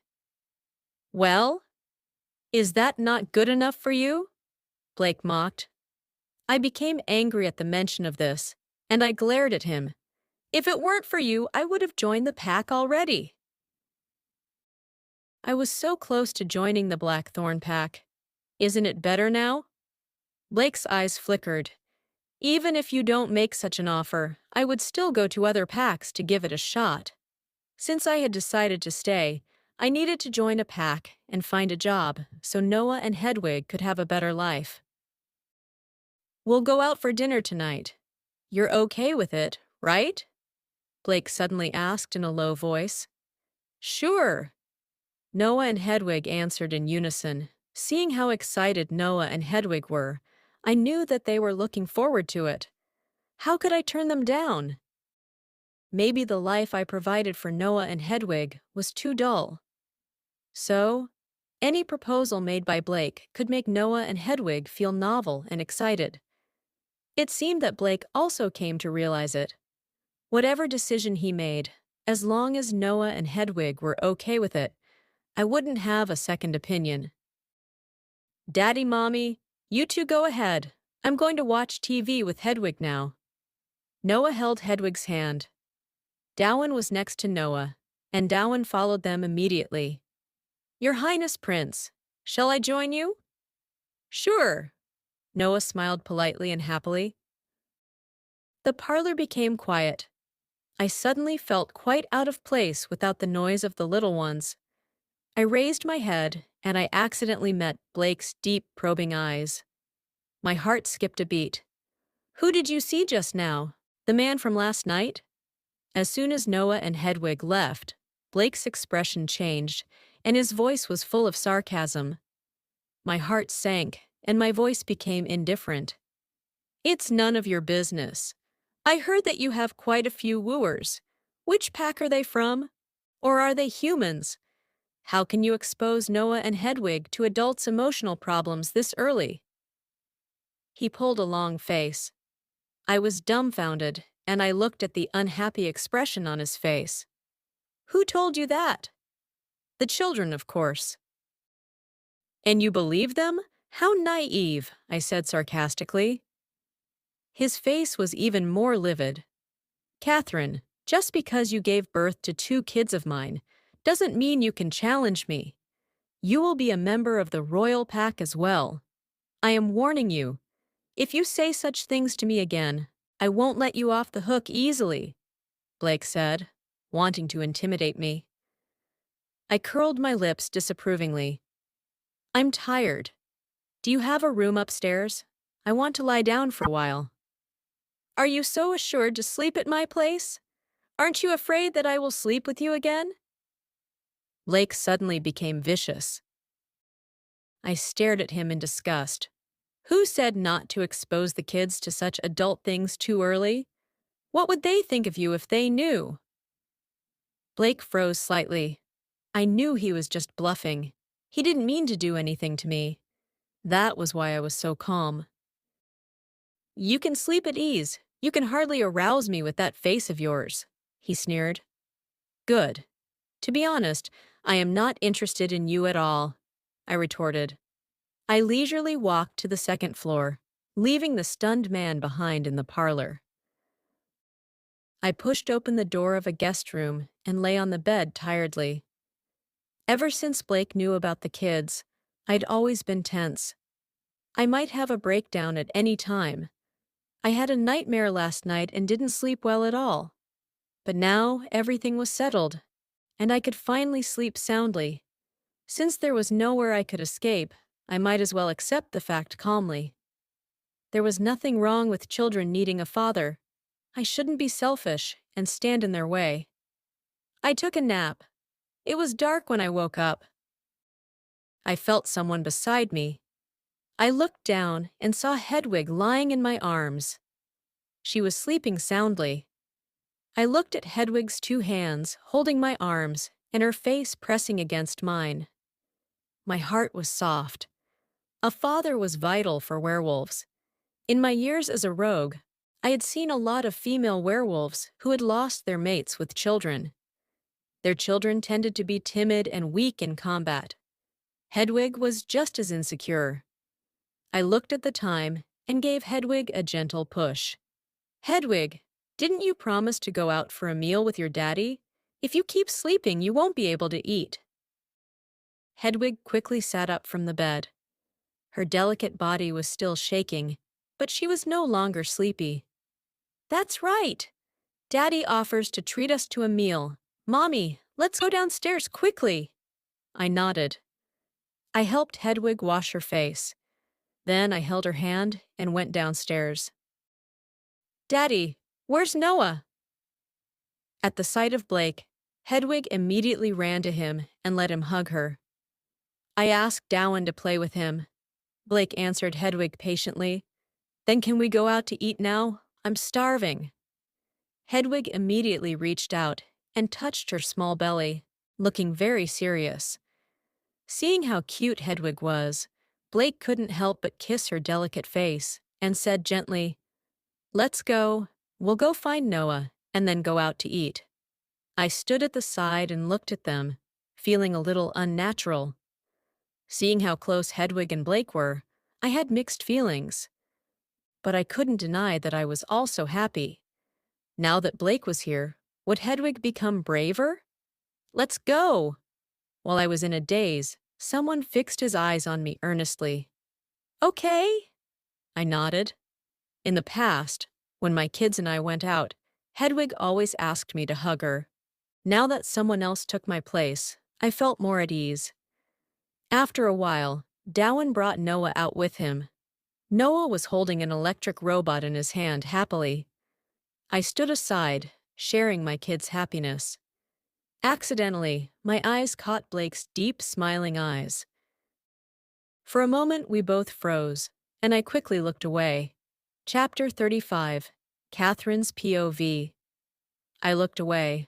I felt happy to be with the children, not to see him. The enthusiasm in the bottom of Blake's eyes was gone after I gave him a cold shoulder.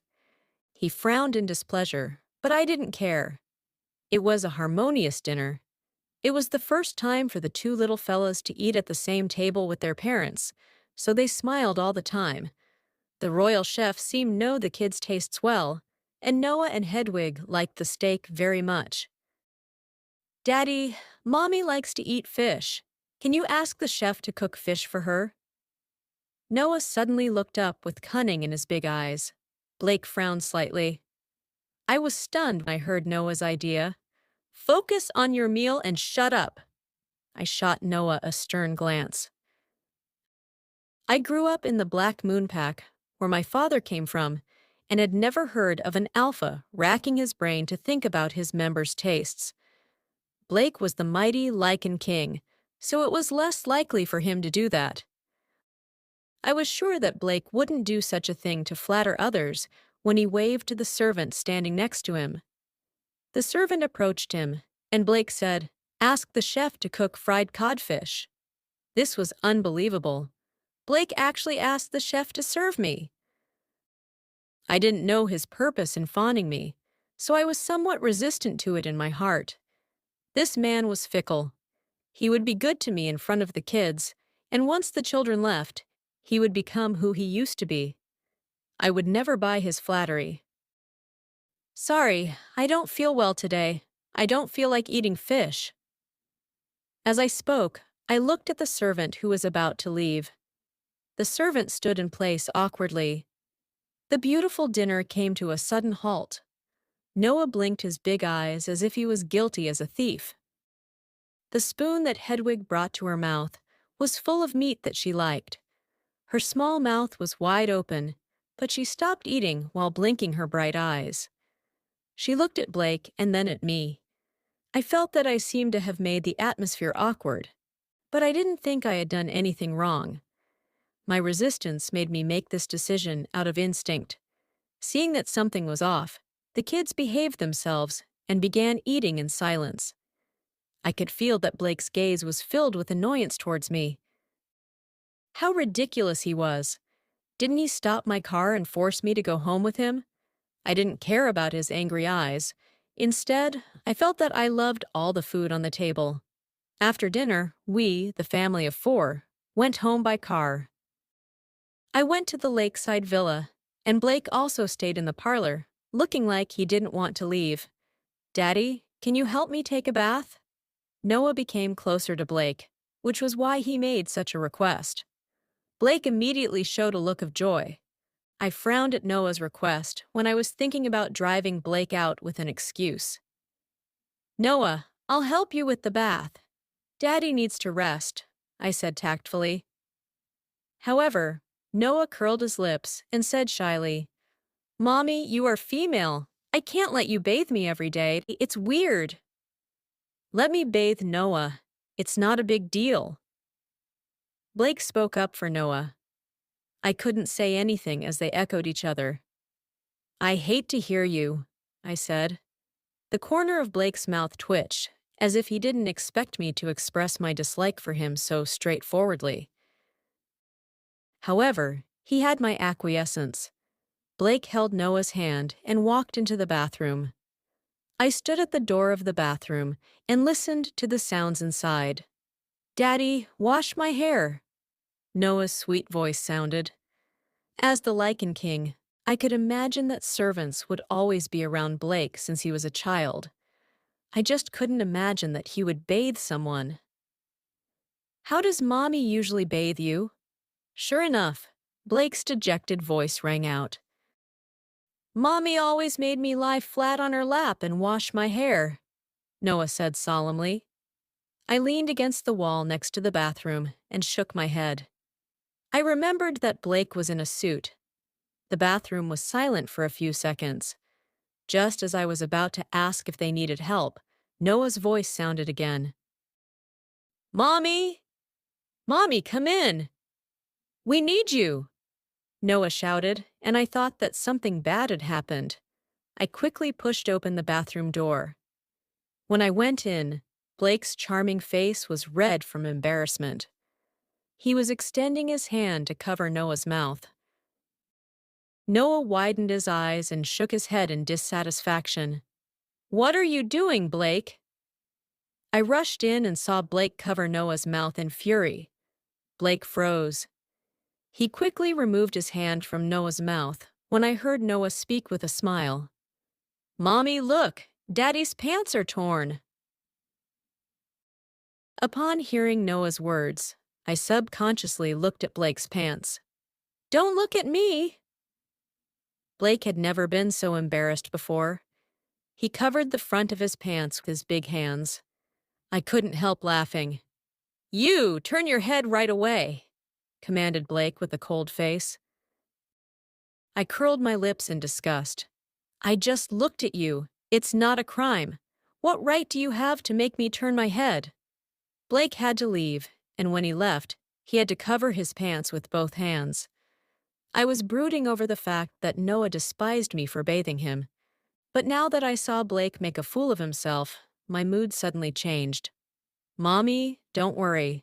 No matter how Hedwig likes Daddy, I will always be on your side and never betray you, Noah promised. As expected of my boy. I held Noah's face and kissed him like mad. After that, I slowly washed his hair. After it was done, I took Noah out of the bathroom. Blake had come downstairs after going up to change his clothes. Hedwig was sitting alone on the sofa while folding paper clumsily. I didn't know what she wanted to make. Daddy, can you help me make a paper plane for me? Hedwig was full of joy when seeing Blake coming to her. Blake said gently, Sure. Yeah, Daddy is so cool. You are so nice to me. I love you, Dad. Every time Hedwig obtained something new, she would clap her hands and shout happily. She looked excited, as if she had received a reward. I watched the warm scene in the parlor. Hedwig was in high spirits as she played with Blake with enjoyment. Mommy! Noah, look! Daddy made the paper plane for me. It's so cool. Hedwig looked back at us with a bright smile like she was presenting a treasure. Yes, it's good. Hedwig, can you give it to your brother for now? You can play with it after Mommy bathes you. I squatted down and said gently to Hedwig. Chapter 36. Blake's POV. Hedwig listened to what Catherine said and handed the paper plane I folded to Noah happily. Yeah, Noah, you have to take care of it. Hedwig reluctantly followed Catherine to the bathroom. When Hedwig and Catherine entered the bathroom, I shifted my gaze to Noah. His face was similar to mine. Although he was young, he already had a strong aura.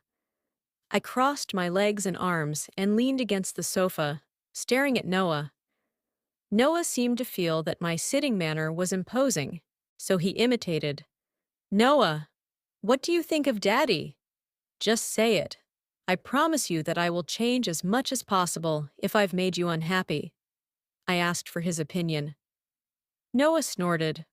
Why did you abandon us for so long? Mommy has suffered so much. I was at a loss for words. My might was gone by a little. I touched my forehead resignedly and said, It's not that I didn't want you, but that I didn't know about your birth, Noah. Your mommy is to blame because she didn't tell me about you two in time. How can you blame Mommy? Mommy has to take care of me and Hedwig every day. How can she have time to contact you? Noah did not allow me to shift the blame on Catherine. I had to admit this. I sighed with self-blame. Yes, I was wrong. I want to make it up to you. Noah, what do I have to do to make you reconcile with me? I could see that Noah was mature and sly. It would take me quite some time to win his heart. Noah rolled his big eyes and then said thoughtfully, "If you can make Mommy your mate and will love her wholeheartedly, I will forgive you." Noah, I can't choose my mate at will. It will be appointed by the moon goddess. I felt that there was no room for negotiation. I would never fall in love with Catherine, and she couldn't be my mate. That's my condition. Daddy, whether we can make up with each other depends on you. Noah was proud. I stared at Noah with a headache. This boy would always be on Catherine's side whenever we talked. All right, I'll try, but I can't promise you. What if your mommy already has a mate, or she doesn't like me? Although I thought it was unlikely to happen, I had to promise Noah and give it a try. If you can't make Mommy fall in love with you, we have to respect her choice. Daddy, do your best. Noah shook his short legs calmly. I looked at the boy who looked exactly like me in disbelief. Good. He could threaten people at such a young age. At this time, Catherine carried Hedwig out of the bathroom and sat on the sofa. Catherine looked at me and frowned. Why haven't you left? Mommy, Daddy promised me that he would sleep with me tonight, Hedwig suddenly said. Catherine immediately objected. No, Mommy will sleep with you tonight. No, I want to sleep with you both. Please, Mommy, I have never slept with Daddy. Hedwig did not understand the complicated feelings between us. Hedwig, listen to me. I will let Noah be with you, okay? No, he will kick me and take away my quilt at night. I don't want to sleep with him. As soon as Hedwig got angry, no one could convince her. When I heard Hedwig say that she wanted me to sleep with her, I felt so good. Catherine rejected me straightforwardly and made me displeased, but I couldn't contain the joy. Noah immediately scolded Hedwig. Coward! When Hedwig heard Noah's scolding, she became furious and stared at Noah with tears in her eyes. You bad boy! Catherine saw that the kids were going to quarrel again. She face-palmed and shouted sternly, That's enough! Both of you, stop! Noah, sleep with Mommy. Hedwig, sleep with Daddy. No! I want to sleep between you two. Hedwig asked for so much. I suddenly felt that it was good to have Hedwig, and I couldn't wait to hug and kiss her. I think Hedwig's request is not unacceptable. How about, No! I can't sleep with you anyway. Catherine interrupted me before I could finish. Why did this woman act like this? If Hedwig wasn't in tears, I would never sleep with her. I scanned Catherine's tense face from time to time. She was so cold-blooded and heartless. Hedwig was already in tears, but she still refused to compromise. Catherine squatted down and tried to reason with Hedwig. Mommy, I beg you. I want this just once, okay? Hedwig insisted. I looked at Hedwig's aggrieved expression and felt that Catherine had gone overboard. Hedwig, let's go. Daddy will take you upstairs and sleep with you. I couldn't bear to see Hedwig shed a single tear. Catherine pulled Hedwig into her arms and stared at me warily. What do you want to do? Nothing. Just take Hedwig upstairs to sleep. I glanced at her impatiently. Hedwig will only sleep with me. Even if you take her away, she will make a fuss, Catherine said. I shrugged. But Hedwig wants to sleep with me. Hedwig, is that what you want?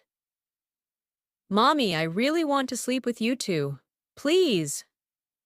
Hedwig was sparing no effort to beg Catherine. Her mouth was flat, and her expression was fun to see. Well, Mommy has to take a shower. Go upstairs with Daddy now. In the end, Catherine compromised. Seeing Catherine disappear from the bathroom door, I raised my lips proudly. But then I realized that Catherine could affect my emotions. I managed businesses worth hundreds of millions, all PACs in New Jersey, as well as many royal affairs every day. I rarely felt a sense of achievement, but just now, I had a different feeling because of this trivial matter. Chapter 37, Blake's POV. Such a realization annoyed me. Since when did I let my emotion be at her mercy? Daddy, hug me! Hedwig's voice disrupted my thoughts. I picked up Hedwig and kissed her face again and again. Then I carried her upstairs. When we reached the second floor, I placed Hedwig on the bed, got the history book about werewolves prepared by Dowen, and told her the history of the royal. The history was dull. Hedwig listened seriously, but she gradually closed her eyes, and she looked sleepy. Catherine pushed the door open and entered. Hedwig saw her in and became excited. Daddy, I don't want to listen to the history anymore. I want to play. Hedwig protested with a flat mouth. I comforted her at once. Sure, my baby girl. How about riding a horse tomorrow? I have several horses in the backyard. Is there a white one? I like white horses. As soon as Hedwig heard me say that she could ride a horse, she became interested. I was stunned. Okay, I will buy you a white pony tomorrow. You can name it and raise it in the future, okay? Really? Amazing! When Hedwig heard it, she was overjoyed beyond words. Catherine coughed immediately. When Hedwig turned around and saw her mom, she immediately behaved herself and did not even dare to speak loudly. My eyes narrowed slightly. Hedwig seemed to be quite afraid of Catherine. Had she always been strict with Hedwig and Noah like this? Hedwig is still young, so you should stop spoiling her. I'm afraid that in less than a month, you can't stop her from doing whatever she wants to do, Catherine said slowly. However, my philosophy was completely different from hers. I said flatly, Hedwig is my daughter, and it's reasonable for me to pamper her. I am the Lichen King, so Hedwig is the princess. Couldn't she live a happier life than ordinary werewolves? I just can't reason with you. Hedwig, lie down to sleep. Stop playing. Catherine went to the other side of the bed and lay down. Hedwig immediately lay down beside Catherine obediently and patted the other side of the bed with her small hands. Daddy, lie down. We are going to sleep. I was in a much better mood when I saw the pure eyes of Hedwig. I then laid down as well. Hedwig hugged Catherine's arm with her 2 hands, but her 2 legs were put on my body. She looked so happy and proud. I was lying flat, but because Hedwig looked so cute and interesting, I lay on my side. The little girl was lying in the middle and couldn't block my line of sight. So, my gaze landed on Catherine. I looked at Catherine, who was tense and nervous, and could not help but feel that she was ridiculous. Did she think I would do something to her? Hedwig played for a whole day and fell asleep very soon. At that moment, the room was so quiet that Catherine and I could hear each other's sound of breathing. I couldn't help saying in a low voice, Is your cup size A? You pervert! Hedwig is asleep. Get out! Catherine glared at me coldly. As she spoke, she kicked me, intending to get me out of bed. Unfortunately, as the Lichen King, I had received strict combat training since I was young. When Catherine kicked, I subconsciously raised my legs and caught hers in between, rendering her unable to move. You! Let go of me! Catherine flared up. Watch it. Don't you know whose bed you're lying in? I warned in a low voice. Catherine's face turned pale, and she said angrily, Fine, I'll behave myself. Let go of me and go back to your room. Leave me alone. This is my room. Catherine had nothing to say.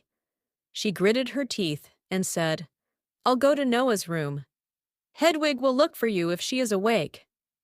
Hearing that she was leaving, I loosened my legs and reminded her, Leave it to when she wakes up, Catherine said.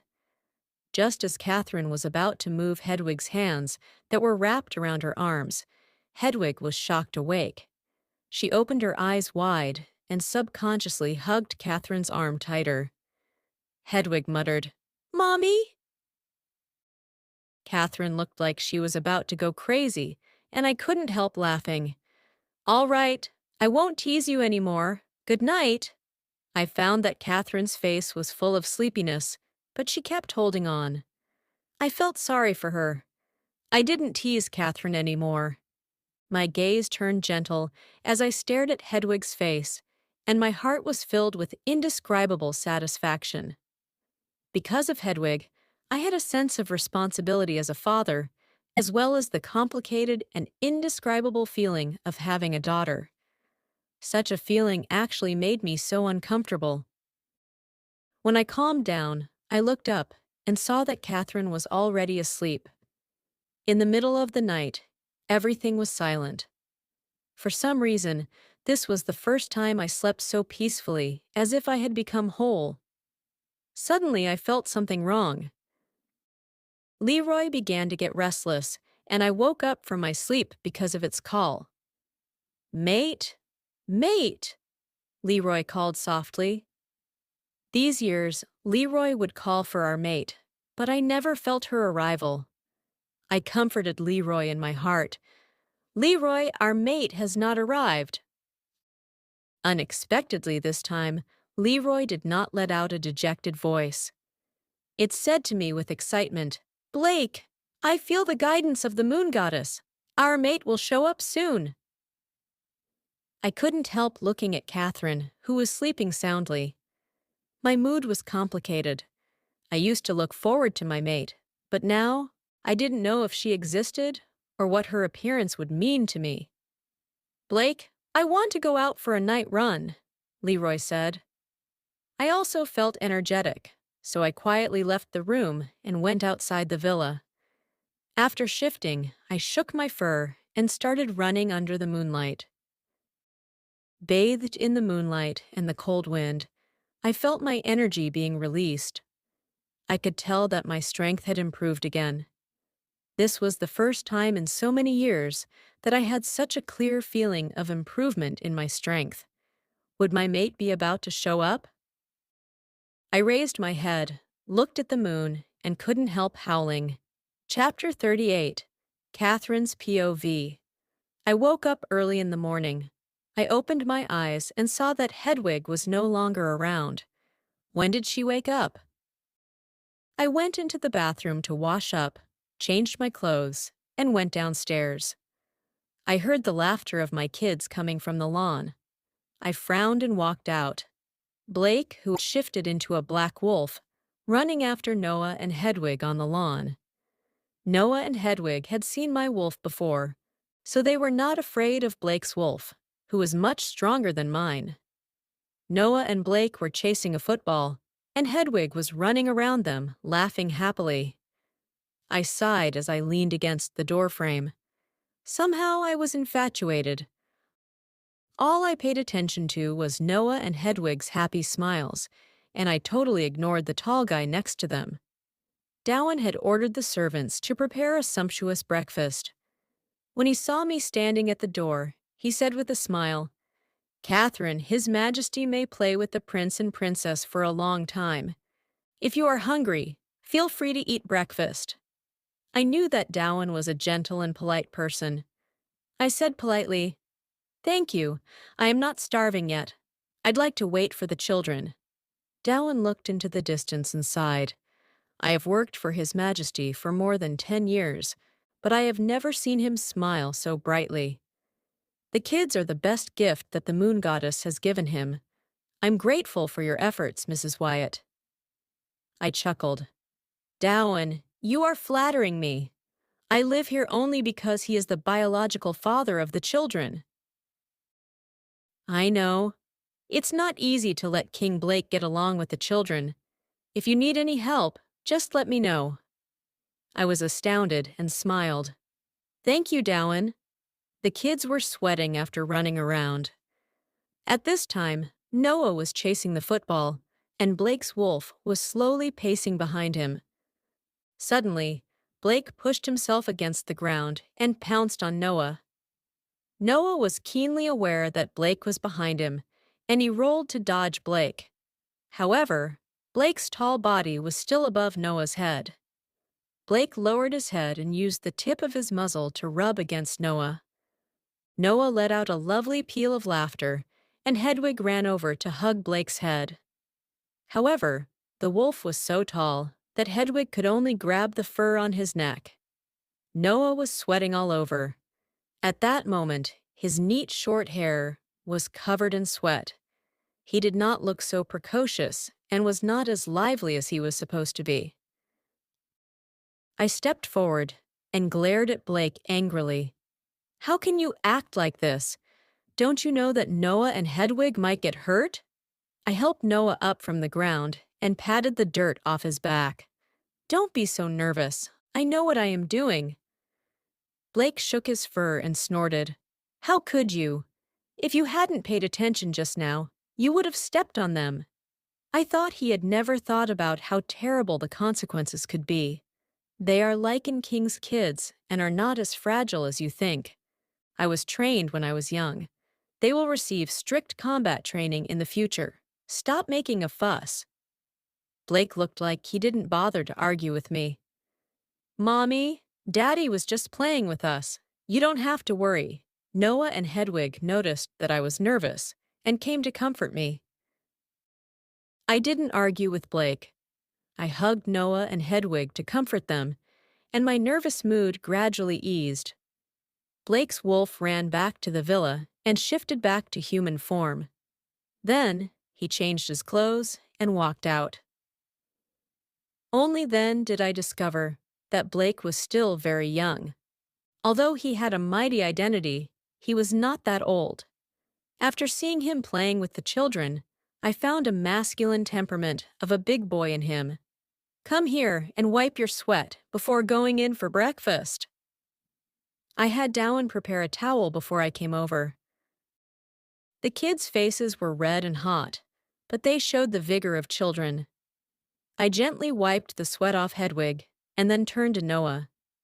After that, Hedwig suddenly said, Mommy, you haven't wiped Daddy's sweat yet. Daddy is drenched. When Blake heard Hedwig's words, his gloomy eyes lit up. However, he was not treated like my kids. I threw a towel at him. I said emotionlessly, Do it yourself. He scared my kids. I'll not serve him. I walked to the dining room with one kid on each side, and behind me, Blake was wiping the sweat off his forehead. Your Majesty, after breakfast, we can go to school. We have informed the principal of the werewolf school. They will visit you at 9 o'clock. Dowan walked to Blake's side and informed him of the schedule. Okay, Blake responded leisurely, then walked to the table and sat down. He said to me, I have found a school for Noah and Hedwig. Let's go and have a look after breakfast. I was astounded.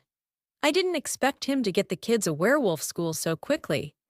Why don't you go there with the kids? My presence won't matter, I said thoughtfully. Blake frowned. Why? Don't you want to see what environment the children will have in the future? Can anything given by you be bad? I ridiculed. Blake became proud. I will give them all the best things, but don't forget that you are their mother, so you have to care about things related to them. I exhaled. In fact, at around 6 o'clock, I woke up and couldn't fall asleep again. I was seriously thinking about some things. Since Blake had mentioned this topic, I intended to express my opinions. Blake, I have some rules. If you agree, we can live together in peace. I looked at him calmly. A few?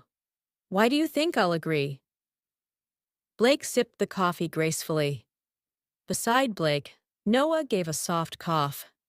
Blake's hand that was holding the cup trembled at this sound, and the coffee almost spilled out. Well, go ahead. I'd like to hear what they are. Blake changed his attitude. I thought that Noah choked on his food, So I reached out to rub his back and said with concern, "Easy. Don't choke on the food." Chapter 39. Catherine's POV. Mommy, what are the rules? Go ahead. I'm sure Daddy will agree with all of them. Noah smiled at me and encouraged me. Noah reminded me of it. So I seriously looked at Blake. The first one is that I don't want outsiders to know that you are the father of Noah and Hedwig. What? Blake seemed to be annoyed with this. Don't be surprised. I don't want to cause trouble. You are not an ordinary guy. I believe that any woman who is related to you will be paid special attention. I just want to live a peaceful life, so I don't want to get related to you. The children have moved in. I don't object to you playing with them, but you must promise me this. I had been thinking for a long time before coming up with it. Blake was shocked by my words. I knew that almost all the female werewolves wanted to have a relationship with him. After all, he was the Lycan King. Daddy, my mommy hates trouble the most. Just promise her. Noah looked straight at Blake with a warning in his big eyes. Blake looked at Noah and then at my determined face. He had to compromise. Okay, I promise you, but this is based on the fact that no one has seen through it. I mean, if someone happens to know about this, this condition will not hold. I believe that with your power, as long as you want to keep it a secret, no one will find it out unless you let them. I was not stupid. Blake said this just to make this rule invalid. Noah fanned the flames. Daddy, don't you have a lot of money? Is there a problem that can't be settled by money? If it's true, it means that you are not rich enough. You are the Lycan King, so all the werewolves will listen to you. I gave Noah a look of appreciation. He helped me so much. On the other hand, the foodie Hedwig was holding a piece of bread and chewing it without caring about her image. Okay, I will keep this secret as much as I can, but I still feel that no secrets can be held forever if my mother is injured either physically or mentally because of you, you will have to compensate for her. Anyway, you are rich, and my mother will accept bribes, but it may cost you a lot. Noah was straightforward and spoke up for me. I listened to what Noah said and was at a loss for words. Why did I feel that it was reasonable? That's right, what Noah said is what I want. I suddenly wanted to kiss Noah hard. What a good boy. Hedwig, what do you think? Blake looked at Hedwig with expectation. With her mouth stained with cream, Hedwig said, Mommy and Noah are always right. Daddy, where is the pony you mentioned last night? When can I see it? I want to make friends with it. Blake had to take a tissue and wipe the cream off Hedwig's mouth. Don't worry, I'll get Dowan to buy it for you today. But are you sure you want to make friends with it? Blake suddenly looked worried. Well, Mommy said that animals are our good friends. We should take care of them. When the pony is here, I will feed it grass every day. Blake looked at me and Noah again. He tapped on the table with his slender fingers, indicating that he had agreed. Noah exchanged a glance of victory with me, and I finally couldn't resist my urge to kiss him. Don't tell me that you have other rules. I can accept 3 at most, said Blake. Daddy, you're so stingy. Aren't all men heroic? How can you only accept 3 rules? I think even 30 rules will not be enough. Noah spoke up for me again. I noticed Blake's darkened face and said with a smile, Noah, don't be calculative with petty people. It will show that we are narrow-minded. Tell me, what are the rules on Earth? Blake said resignedly. I said flatly, I just hope that no matter what occasion we meet in, we will have to pretend to be strangers. You want to pretend that you don't know me?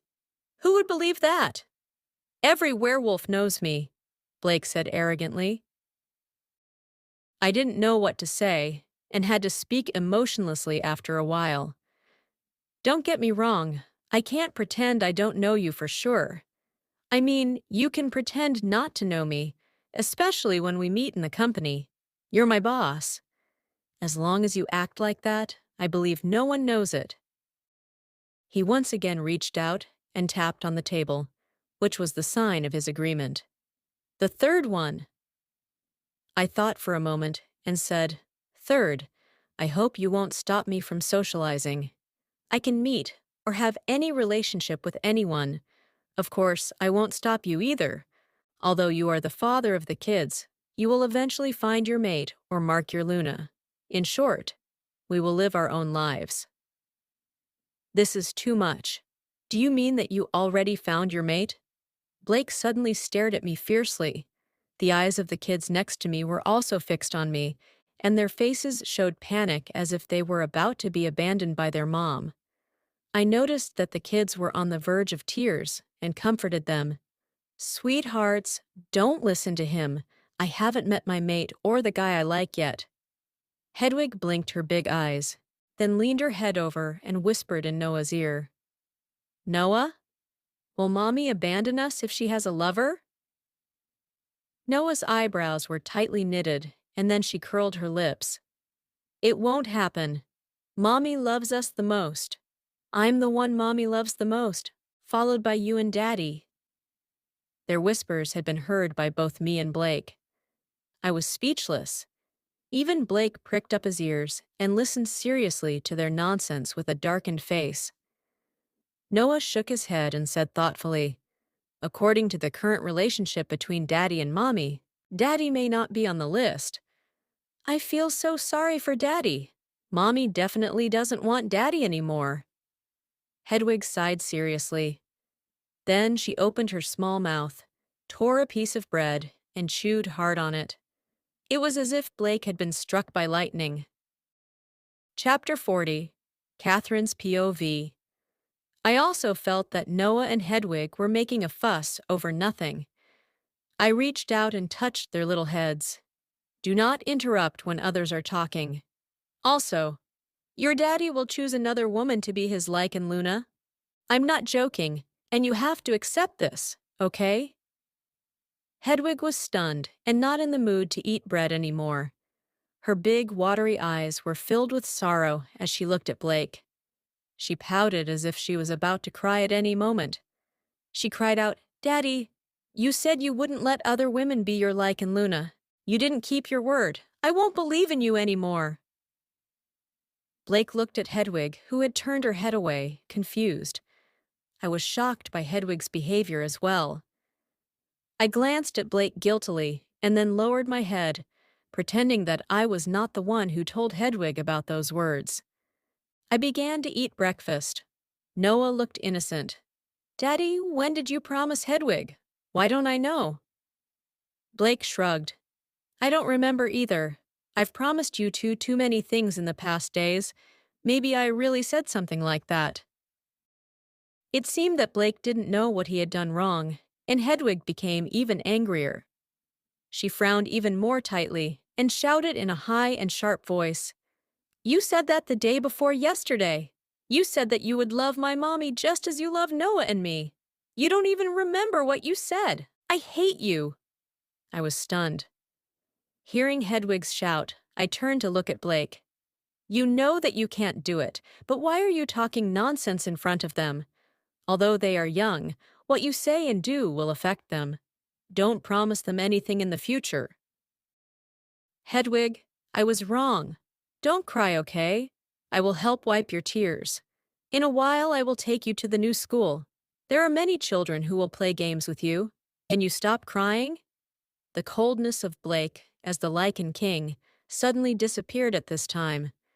"Then, Daddy, promise me that you will never fall in love with other women. You will only love me, Mommy, and Noah," Hedwig cried. Blake looked at me, asking for help. I was also seriously listening to Hedwig. When Blake looked at me, I knew he needed help from his eyes, but why should I help him? It was he who had talked nonsense in front of Hedwig. Didn't he like Hedwig the most? Just spoil her and promise everything to her. Anyway, it had nothing to do with me. "Hedwig, As long as your mommy can guarantee that she won't love other men and that she will only love me, then I will only love you and your mommy and Noah, I promise. In an instant, he even implicated me. What a cunning man! When I heard Blake's words, I happened to be swallowing a piece of bread. I choked and couldn't help but cough violently. Noah quickly gave me a glass of milk and said, "Mommy, easy. If you choke on the food, I will feel sorry." I picked up the glass of milk, drank some of it, and finally felt better. I patted Noah, who was so sensible and considerate, and then I met Hedwig's innocent big eyes. "Mommy, hurry up and agree. Daddy said that as long as you love him, he will love you. It sounds so great. Hurry up and agree to it." Hedwig's innocence was because of her brother's spoiling. At that moment, her words were like thunder or even a disaster to me. "Hedwig, your dad is not my type. Is he as handsome as Uncle Leon? Is he as gentle as Uncle Jack? Finish your breakfast. I'm having a headache." The trick I used to deal with Hedwig was to show evidence to prove that nothing would happen. Hedwig blinked her big eyes and looked at Blake with a serious expression. Then she was lost in deep thought. "Well, that makes a lot of sense. Uncle Leon is the most handsome man in the town we grew up in. Every morning when Uncle Jack goes out, he will bring a bouquet of roses to Mom from his garden." Hedwig seemed to make things clear and accept the fact at once. Then she stopped crying and went back to eat breakfast. An invisible war ended just like that. I didn't know what I said and did just now had touched Blake's bottom line. After eating a few pieces of bread, I said to Blake, "I plan to go to work today. Please take care of the two little guys. They are adaptable and will like the school you chose for them. Are you sure you won't come with us?" "No. I believe that they will feel happy with you." I stood up, patted Hedwig's head slightly, and said, "Hedwig, go to school with your daddy. If you feel anything wrong, remember to tell your daddy." "I will, Mommy. Go to work at ease. If someone bullies you, remember to tell Daddy. I believe Daddy will help you," Hedwig said with a smile. There was no trace of unhappiness on her little face. "No one will bully me," I muttered. I patted Noah on the shoulder and said, "Remember to take care of your sister." After that, I returned to my room on the second floor to change into a business suit. I took off my shirt and then turned to get the white shirt. Suddenly, the door was pushed open with great force. A tall figure stood at the door. "Blake, you pervert!" I was so shocked that I forgot to cover my chest with something. By the time I reacted, Blake's expression had already changed. "I think you should come with me to school today." After staring for 2 seconds, Blake immediately changed the topic, making the atmosphere less awkward. I was so embarrassed that my face blushed. I held my shirt and covered myself up. I said angrily, "If you have something to say, can't you wait until I get changed? Get out of here!" His face turned gloomy, and his tone was filled with ridicule. "Do you think I'm interested? You don't have to cover yourself at all. It's nothing to me. Get out, or I'm going to yell." I felt that he did not respect me at all. When Blake heard that I was going to shout, a hint of panic appeared on his face. Chapter 41. Catherine's POV. Blake gave me 2 minutes, but I deliberately opened the door 10 minutes later. "What else do you want to say?" "Whatever you say, I won't go to school with you today. Noah and Hedwig will get used to it." I stood in front of Blake, holding my handbag. I looked away, not wanting to look at him. "Are you going to skip all their activities with me in the future?" asked Blake. I turned to look at his gloomy face and smiled. "You're right. That's what I decided. Anyway, I won't let anyone know about my relationship with you in the future. Don't you think that you will become an unqualified mother by doing this? Although Noah and Hedwig have been strong enough because of you, They must be hoping that you can participate in their family activities, even if they don't ask you to, Blake said righteously, and wanted to give me a lesson.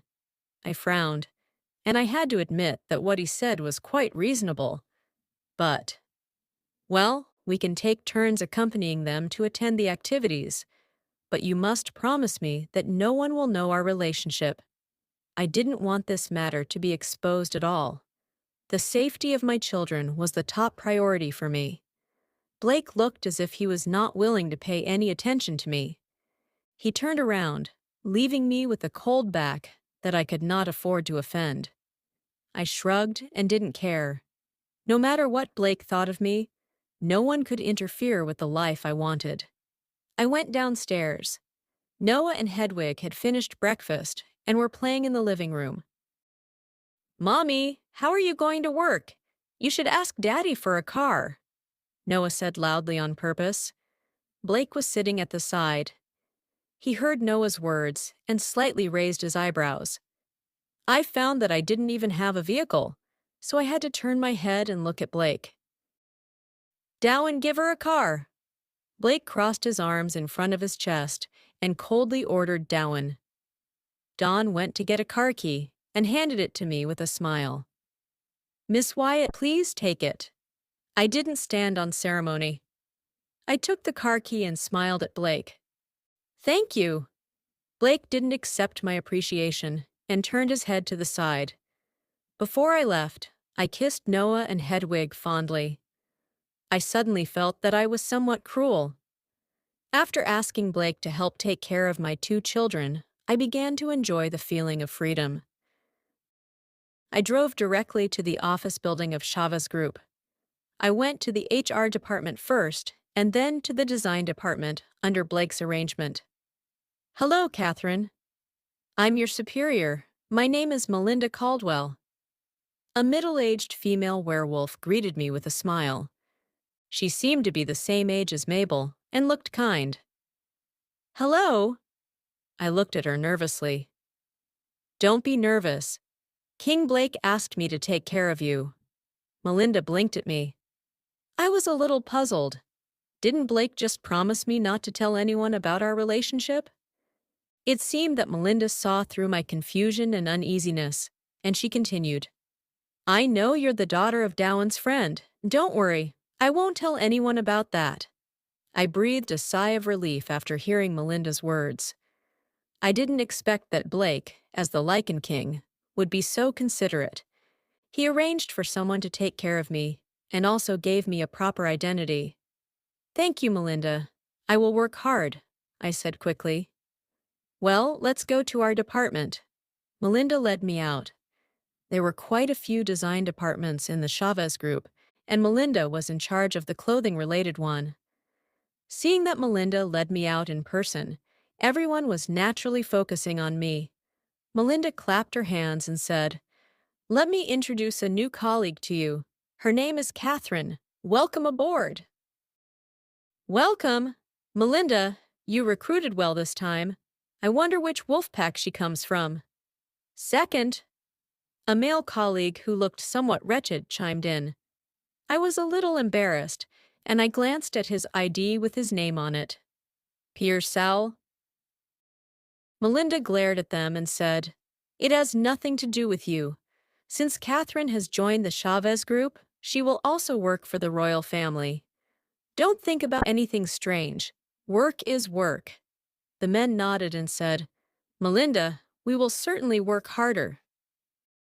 I swept over the other colleagues and found that a few female colleagues' expressions were meaningful. The Chavez Group was a company of the royal family, led by Blake, so those who were able to work here were all extraordinary. I just came, and it seemed that I had a good relationship with Melinda. Who wouldn't be jealous when they saw me? "Catherine, do you have a mate?" Piers asked me as soon as I was seated. I was stunned and then shook my head. I wanted to hide the fact that I had 2 children from others, especially the werewolves of Black Moon Pack. Gina had developed quite well in showbiz biz. She and her mother were both powerful. If they knew that I was raising my 2 children, With the last sum of money my father gave me in Pennsylvania, I was afraid that my life would be in chaos. Fortunately, among the people who knew me, other than Mabel, only Blake and several subordinates of him knew that I had 2 children. I was not worried about Blake. Anyway, he promised me that he would keep it a secret. Catherine, you can assist Vanessa. She happens to have a project, and you can be her assistant with the design plan. Melinda made me the assistant of an experienced designer. Sure, Melinda. I nodded. Melinda said to Vanessa, Catherine is a newcomer. Give her some advice time to time.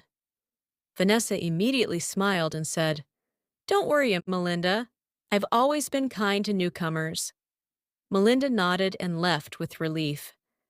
Piers saw Melinda leave the office and came to me with a meaningful smile on his face. Catherine, since you don't have a mate yet, why don't we go shopping in the city center after work? Let's have some fun together. I looked at his expression and felt a little disgusted, but I controlled my emotions and calmly said, No need. I will find my mate soon. Don't be nervous. Even if you find your mate, we can also be together. Piers's words caused the others to burst into laughter. Chapter 42. Catherine's POV. When I was a child, I learned in the werewolf school that the attitude toward mating gradually became different with the development of human society. More and more werewolves no longer thought highly of their mates. Some werewolves would even mark other werewolves before they met their mates. I heard from my father that this would lead to the decline of the werewolves. I didn't answer Piers's question. Instead, I turned my head and began my work. Seeing that I ignored him, Piers felt bored and returned to his seat. I began my career with the help of Vanessa. You're Catherine, right? I'm Vanessa. Vanessa put on a polite smile. Hi, Vanessa, I called out with a smile. We'll take a look at these contracts. There is information on this project. Can you hand over a few pieces of work first? Although Vanessa was smiling, there was a trace of scrutiny in her eyes. I could sense that Vanessa's attitude toward me was slightly strange, but I didn't know what she was thinking. I only began to focus on work. During lunch, I went back to Mabel's house. I told Mabel about my decision, and Mabel was happy for me, but worried as well. Catherine, have you decided to live with him? He won't try to take your kids away again, will he? Mabel asked with concern. I ate the food that Mabel cooked and thought for a moment. Then I said confidently, Mabel, don't worry. I think Noah and Hedwig are sensible enough, and they will not leave me. As long as you think they will be fine, then I am relieved. When you are free in the future, take them here. I miss them quite a lot, Mabel said with a smile. Okay. Mabel, I have to head to the office now. I will come when I am free. When Noah and Hedwig are on leave, I will take them here. I checked the time, and it was time to go to work. When I returned to the office, I found that the peaceful atmosphere in the morning changed completely. Everyone was nervous and excited, as if they were facing a great enemy. Vanessa, what happened? I sat down and couldn't help asking Vanessa next to me. Vanessa was putting on her makeup with a mirror. While putting on her lipstick, she hurriedly said, We just received a notice 10 minutes ago. King Blake will come to the office later. It can't be. I was stunned. Why did Blake come so suddenly? I was still in a daze when I heard a few female colleagues discussing excitedly. Oh my God, I'm so happy. In less than a week, I can see King Blake twice. How lucky. You are right. Do I look good? Don't be so infatuated.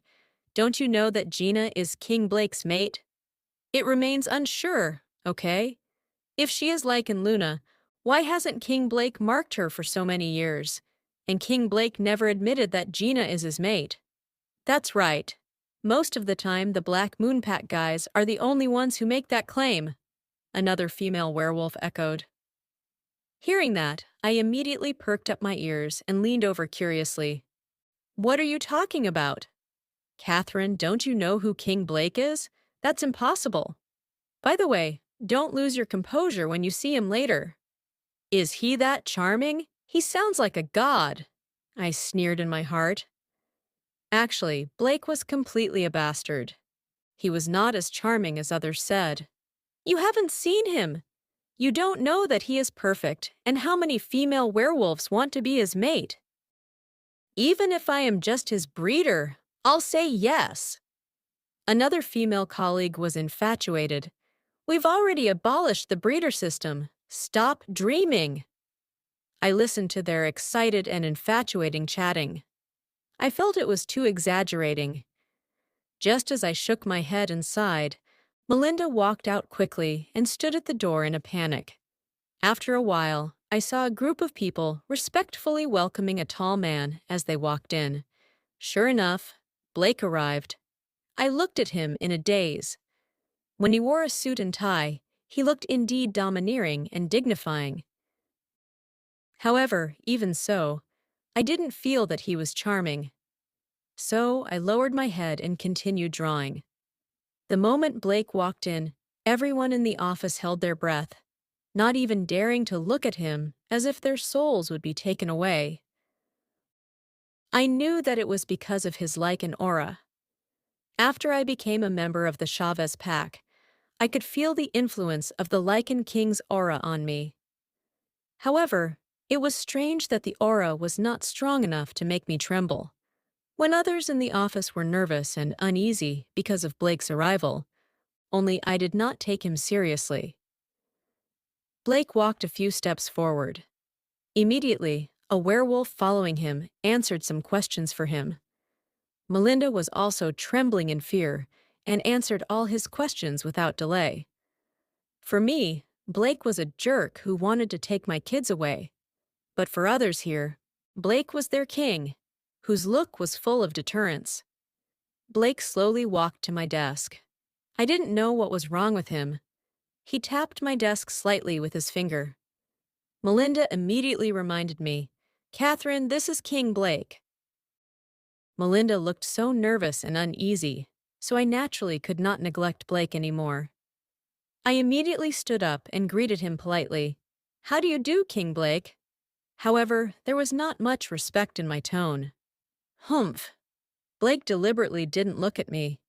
Then he led a group of people and left arrogantly with a cold face. I was speechless as I watched him disappear into the distance.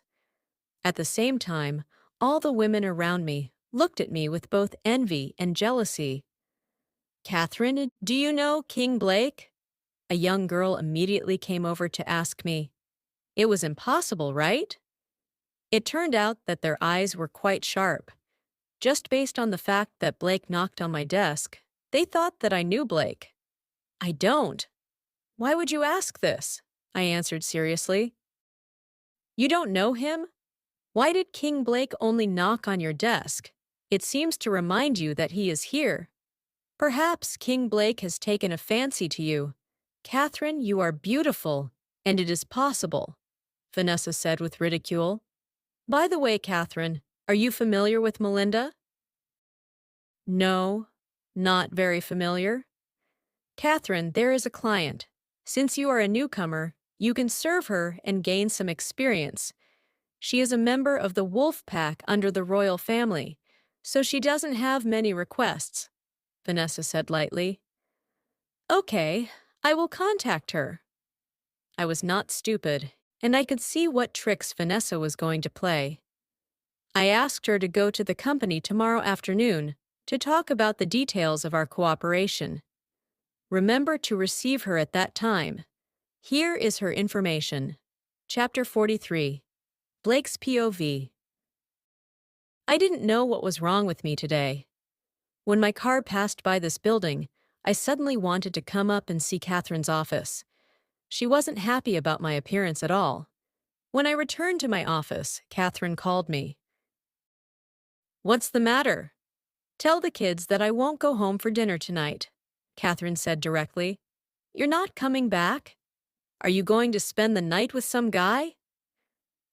I couldn't help but be angry when I heard her words. so I said in a mocking tone, "I'm just informing you of that. I won't go home for dinner tonight. If the kids ask, just tell them I have something to do." Catherine answered me in the same tone as I did. "Catherine, are you going to abandon your kids? Why are you such an irresponsible mother?" Hearing that she copied my tone to mock me, I was even angrier, and I said in a colder voice. Catherine snorted. "The children didn't say anything. Why are you talking so much nonsense? I'm just having a meal outside, and you made it seem like I would abandon the kids. Is it that serious?" I was speechless by what she said. "That's all. Bye." Catherine hung up since I didn't say anything more. I stared at the phone that was forcibly hung up by Catherine. How dare she? She dared to hang up on me first. No one dared to be so presumptuous in front of me before. I threw my phone on my desk and suddenly became angry. I mind-linked Henry and ordered, "Send someone to keep an eye on Catherine and see who she will meet tonight." The entire city was brightly lit, and I rushed home. The two little things, who had been in the werewolf school for a day, were now seated in rows on the sofa. I was just about to enter when I heard the conversation between the two kids inside. "Noah, look, it's getting dark. Why haven't Daddy and Mommy come back yet?" "I missed them a little," Hedwig sighed and said sadly. Noah stared out the window and frowned. "They have to work. Do you think they are as idle as you?" "You... Bad, Noah. How can you bully me? I'll tell Daddy about this." Hedwig was like a provoked kitten. "Daddy can't control me, idiot," Noah immediately said proudly. However, as soon as he finished speaking, I walked in. I snorted and asked, "Is that so? You already said that I am your daddy. Why can't I control you?" Noah didn't expect that I would hear what he said, and his shoulders shrank. "Daddy, you are home!" As soon as Hedwig saw her savior, she immediately ran toward me with her short legs. I looked at the pink little girl rushing towards me like a gust of wind. I immediately squatted down and opened my arms, hugging Hedwig. I kissed Hedwig's little face with satisfaction and looked at Noah, who sat on the sofa, pretending to be cold and distant. "Did you bully your sister?" He shrugged his shoulders and said, "I didn't." I looked at Noah sternly and finally stared into his eyes. "Never bully your sister, do you remember?" "Dad, you are so biased. You only speak for her, but you are so harsh to me." I will tell Mommy about this." Noah immediately mentioned his savior. I snorted and said, "Can your mommy control me?" "I'm starving. Dad, why did you come home so late?" Noah could not fight against me and immediately protested with his empty stomach. "Have dinner if you're hungry." I frowned. "Mommy hasn't come back yet. Let's wait for her to come back and eat together," Noah said firmly. I chuckled and said, "Don't wait for her. She's out for dinner tonight. Let's eat without her." Noah was stunned and blinked his big eyes. Did any other man invite her to dinner again? I knew it. Mommy is so beautiful. There must be many people who like to treat her to dinner. I said angrily, "Noah, is this how your mother usually teaches you? You know that your mother is eating with another man, but you are happy for her?" "Dad, it was so hard for Mommy to raise us. Of course, I hope that more people will love her." "Yes." Hedwig felt that her brother was right. I touched my forehead. It seemed that it was necessary for me to educate these two little fella about some profound topics. Let's start out dinner. Dad has something to say later. I walked to the table with Hedwig in my arms. Delicious dishes were served. I looked at the pan-grilled chicken drumstick on the table and said to the children, "Hedwig, Noah, eat more. You need nutrition to grow. Daddy, you need to eat more too." Hedwig smiled. Noah bit the chicken and looked at me with his gem-like eyes. Daddy, didn't you just say that you have something to say? What is it? I saw the two little guys looking at me curiously. I coughed and said, Yes, I have something very important to tell you. It is about your mother. What happened to Mommy? Hedwig became nervous when she heard that it was related to her mother. I thought for a moment and said, Do you know that it is very dangerous for your mother to date different men? Dangerous? Is Mommy in danger now? Hedwig was straightforward. When she heard that her mother was in danger, her little face turned pale with fright. Noah just stared at me, waiting for me to finish. When I saw the worried look on Hedwig's face, I suddenly felt a little regretful. Should I not talk to the little fellow about such an adult topic? Yes, you are too naive. You don't know that there are many dangerous things in this world. The men outside asked your mommy to go out. Maybe they are up to no good. They want to do something bad to your mommy. I tried to be more tactful to avoid scaring the two little babies. Do something bad to Mommy? Noah, will those men beat Mommy? Hedwig was a little confused. I was stunned and immediately said, It's much more serious than beating her. Then are they going to kill Mommy? Hedwig was so scared that she didn't want to eat anymore. Her two small hands held the spoon tightly, and her crystal-like eyes stared at me without blinking, waiting for me to give her an answer. I think that even if I say it, the two little ones might not understand. Stupid Hedwig, Daddy is scaring us, Noah said. I don't think Daddy is scaring us. Noah, Mommy is really in danger. We have to let her come back home quickly. As soon as Hedwig heard that her mother was going to be bullied, she immediately wanted to find Catherine. Noah frowned and thought for a moment. He said to me, Daddy, send some guards to protect my mommy. Don't let anyone do anything bad to her. Okay. Daddy will send someone to protect your mommy. Don't worry. Hurry up and eat. I was a little helpless and wanted to end this topic, so I followed Noah's words. Hedwig lowered her head and silently ate a few mouthfuls of food. She felt uneasy, so she looked up and said seriously, Daddy, you should call Mommy and ask if she is safe now. I'm so worried that I can't eat. My whole body froze. Hedwig wanted me to call Catherine now? Chapter 44. Blake's POV. How could I call Catherine at this time? What if Catherine thought that I was concerned about her? Wouldn't it make her extremely proud? Hedwig, your mommy might be back soon. Don't worry. I immediately reached out and touched my daughter's little head to comfort her. Hedwig lowered her head and ate a few more. She raised her little head again and stared at me intently. Daddy, just make a call. Let me talk to Mommy for a while. I really miss her.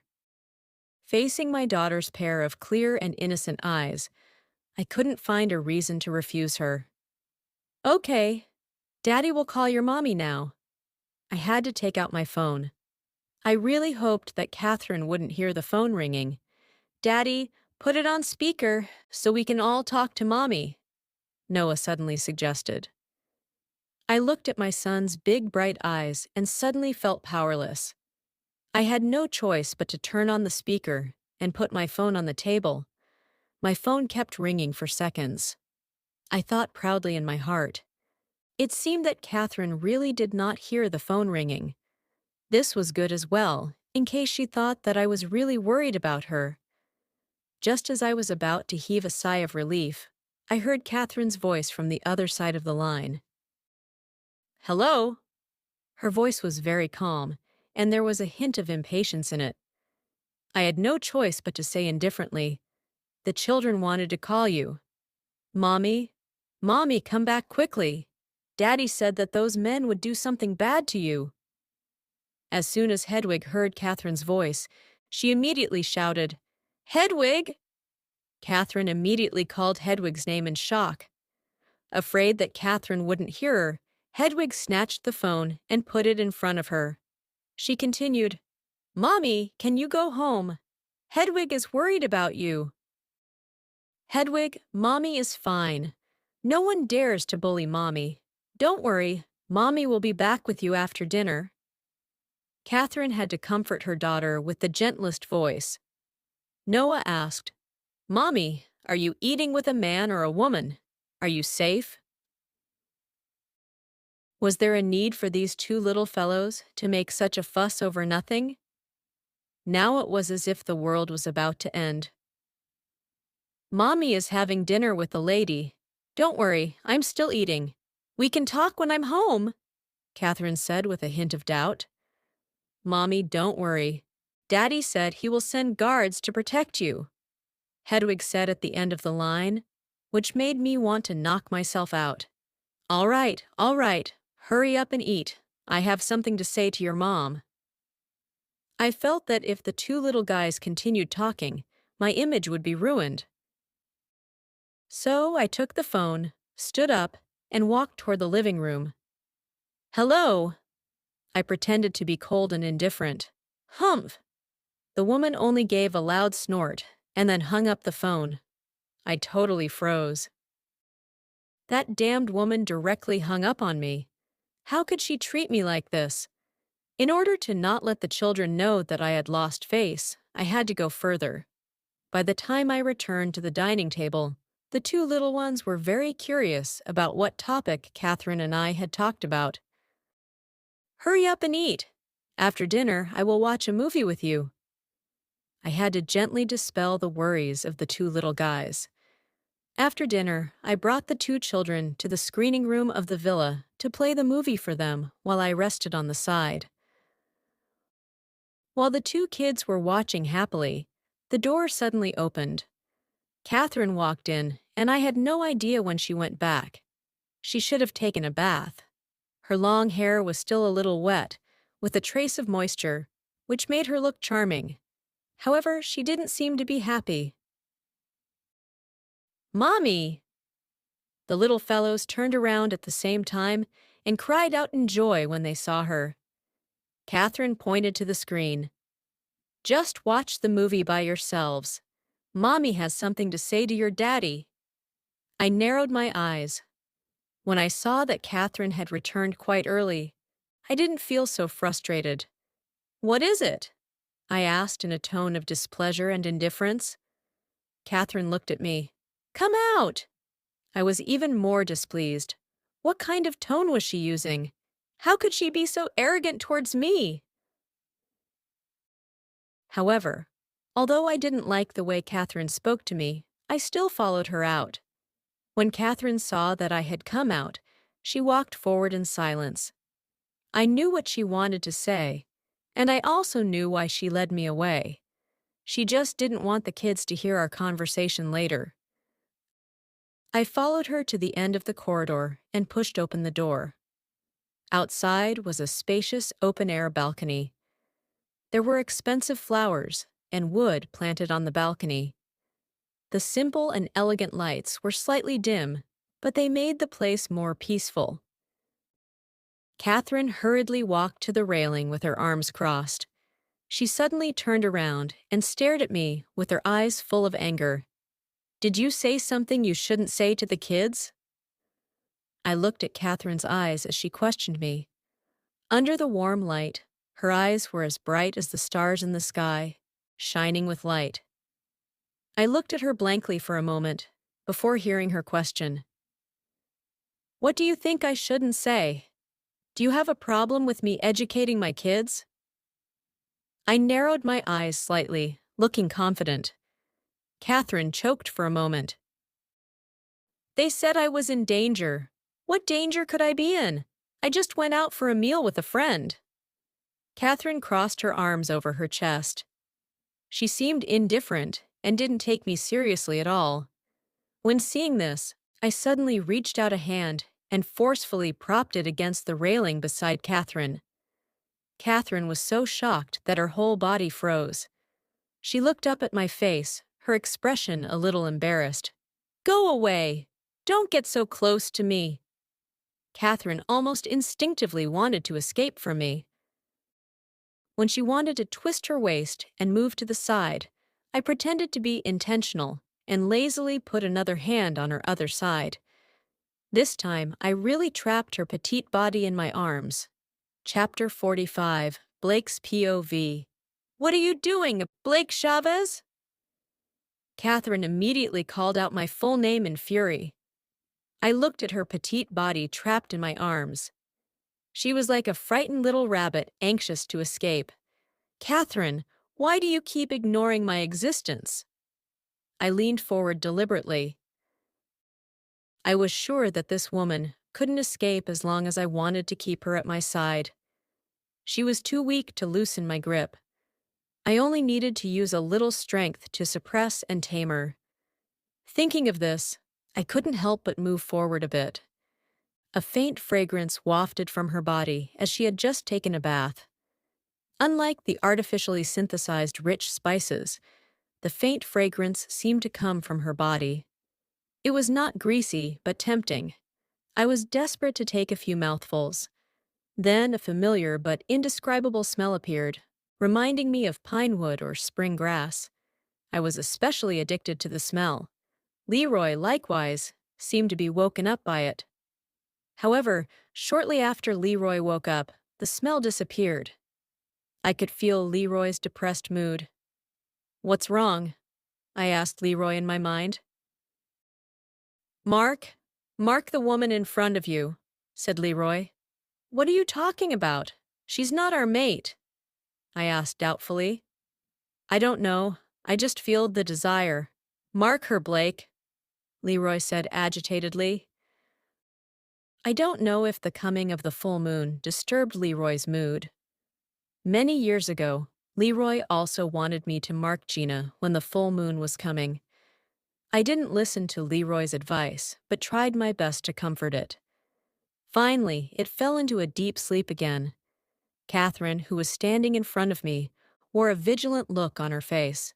I'm warning you. Step back." Catherine could tell that I did it on purpose, so she was instantly enraged. In the territory of the royal family, no werewolf can refuse my request. Before I could finish, Catherine slapped me. Her slap interrupted my thoughts. I was left in shock. All my earlier erotic feelings were completely shattered by the slap. "Sorry, your charm is not enough for me to lose my mind." Catherine suddenly raised a leg and kicked my lower parts. Shocked by her slap, I failed to react to her kick. I embarrassedly put my hand between my legs. "Catherine, I will kill you for sure." It was the first time in my life that I had been pitifully humiliated by a woman. At that moment, I even had the urge to strangle her slender neck. Catherine sized me up calmly and sneered, "You don't dare!" I looked at the woman's slightly raised chin and composed look different than my agitation. I was filled with a sense of frustration. Catherine was not afraid of me. Maybe bearing my children gave her the courage to negotiate with me. What about this? I couldn't do anything disgraceful, but I had to teach this woman a lesson. I want to gain a reward for her rudeness. That slap indeed offended me. I leaned in and kissed her on the lips. Catherine didn't expect my kiss and forgot to resist for a moment. I held back all the pain and shame, pressed the back of Catherine's head, and kissed her pink sweet lips as a kind of punishment. She tasted so delicious. Her moist, tender lips tasted like rose petals, with a warm fragrance when I bit them. Was this her first kiss? Well, perhaps she had given me her first kiss that night 5 years ago. "Mommy and Daddy are kissing." KISSING. Just as I was kissing her, 2 childish voices sounded. My body suddenly tensed up. While I was stunned, Catherine used all her strength to push me away. Unprepared, I took several steps back and managed to stand firm. Catherine was about to go mad when finding our kiss was seen by the 2 kids. I curled up my lips gently. Achieving the goal brightened my mood. I smiled and looked at the two kids standing behind me. I said softly, "When did you two come?" "Just when you were kissing Mommy. Daddy, you're awesome. You finally kissed Mommy." Moving away, two fingers covering her delicate pink cheeks, she revealed her big eyes to peek at me. Her cute appearance softened my heart. Manoa pulled a long face and sighed. "Stupid Mommy, you accepted Daddy's kiss too soon. Let me tell you, this won't work. You can't let Daddy kiss you so quickly. If Daddy prefers the sense of freshness, you will lose him." "Noah, shut up!" Catherine was furious. I glared at my son and said seriously, "Noah, is your daddy an irresponsible bastard? Since I kissed your mommy, I'll be responsible for her. Don't worry anymore."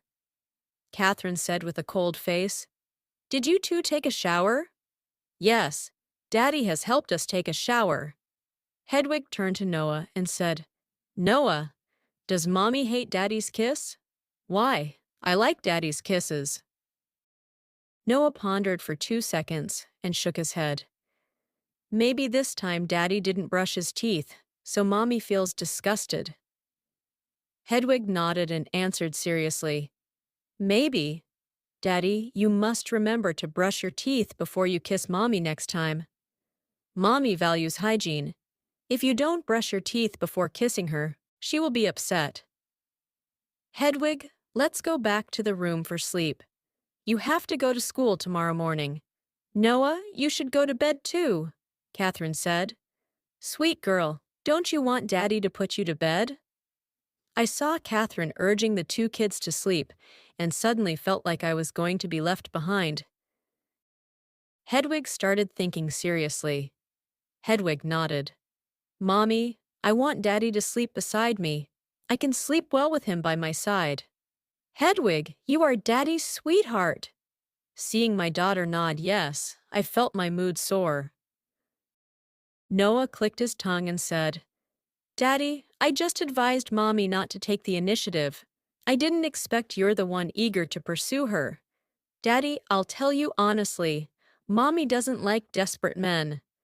Noah, say one more word, and you will have nothing to eat tomorrow." Catherine stood next to him, her body tense and her voice full of deterrence. Noah was a bold boy, but he was most afraid of Catherine. He immediately returned to his room obediently after being scolded. Hedwig's beautiful big eyes narrowed as she got sleepy. Catherine squatted down and said to Hedwig softly, "Hedwig, Daddy won't share a bed with us tonight. Come here." I gave up the idea of sharing a bed with Catherine because of Noah's words. Did I take the initiative? How was I desperate? It was my bed after all.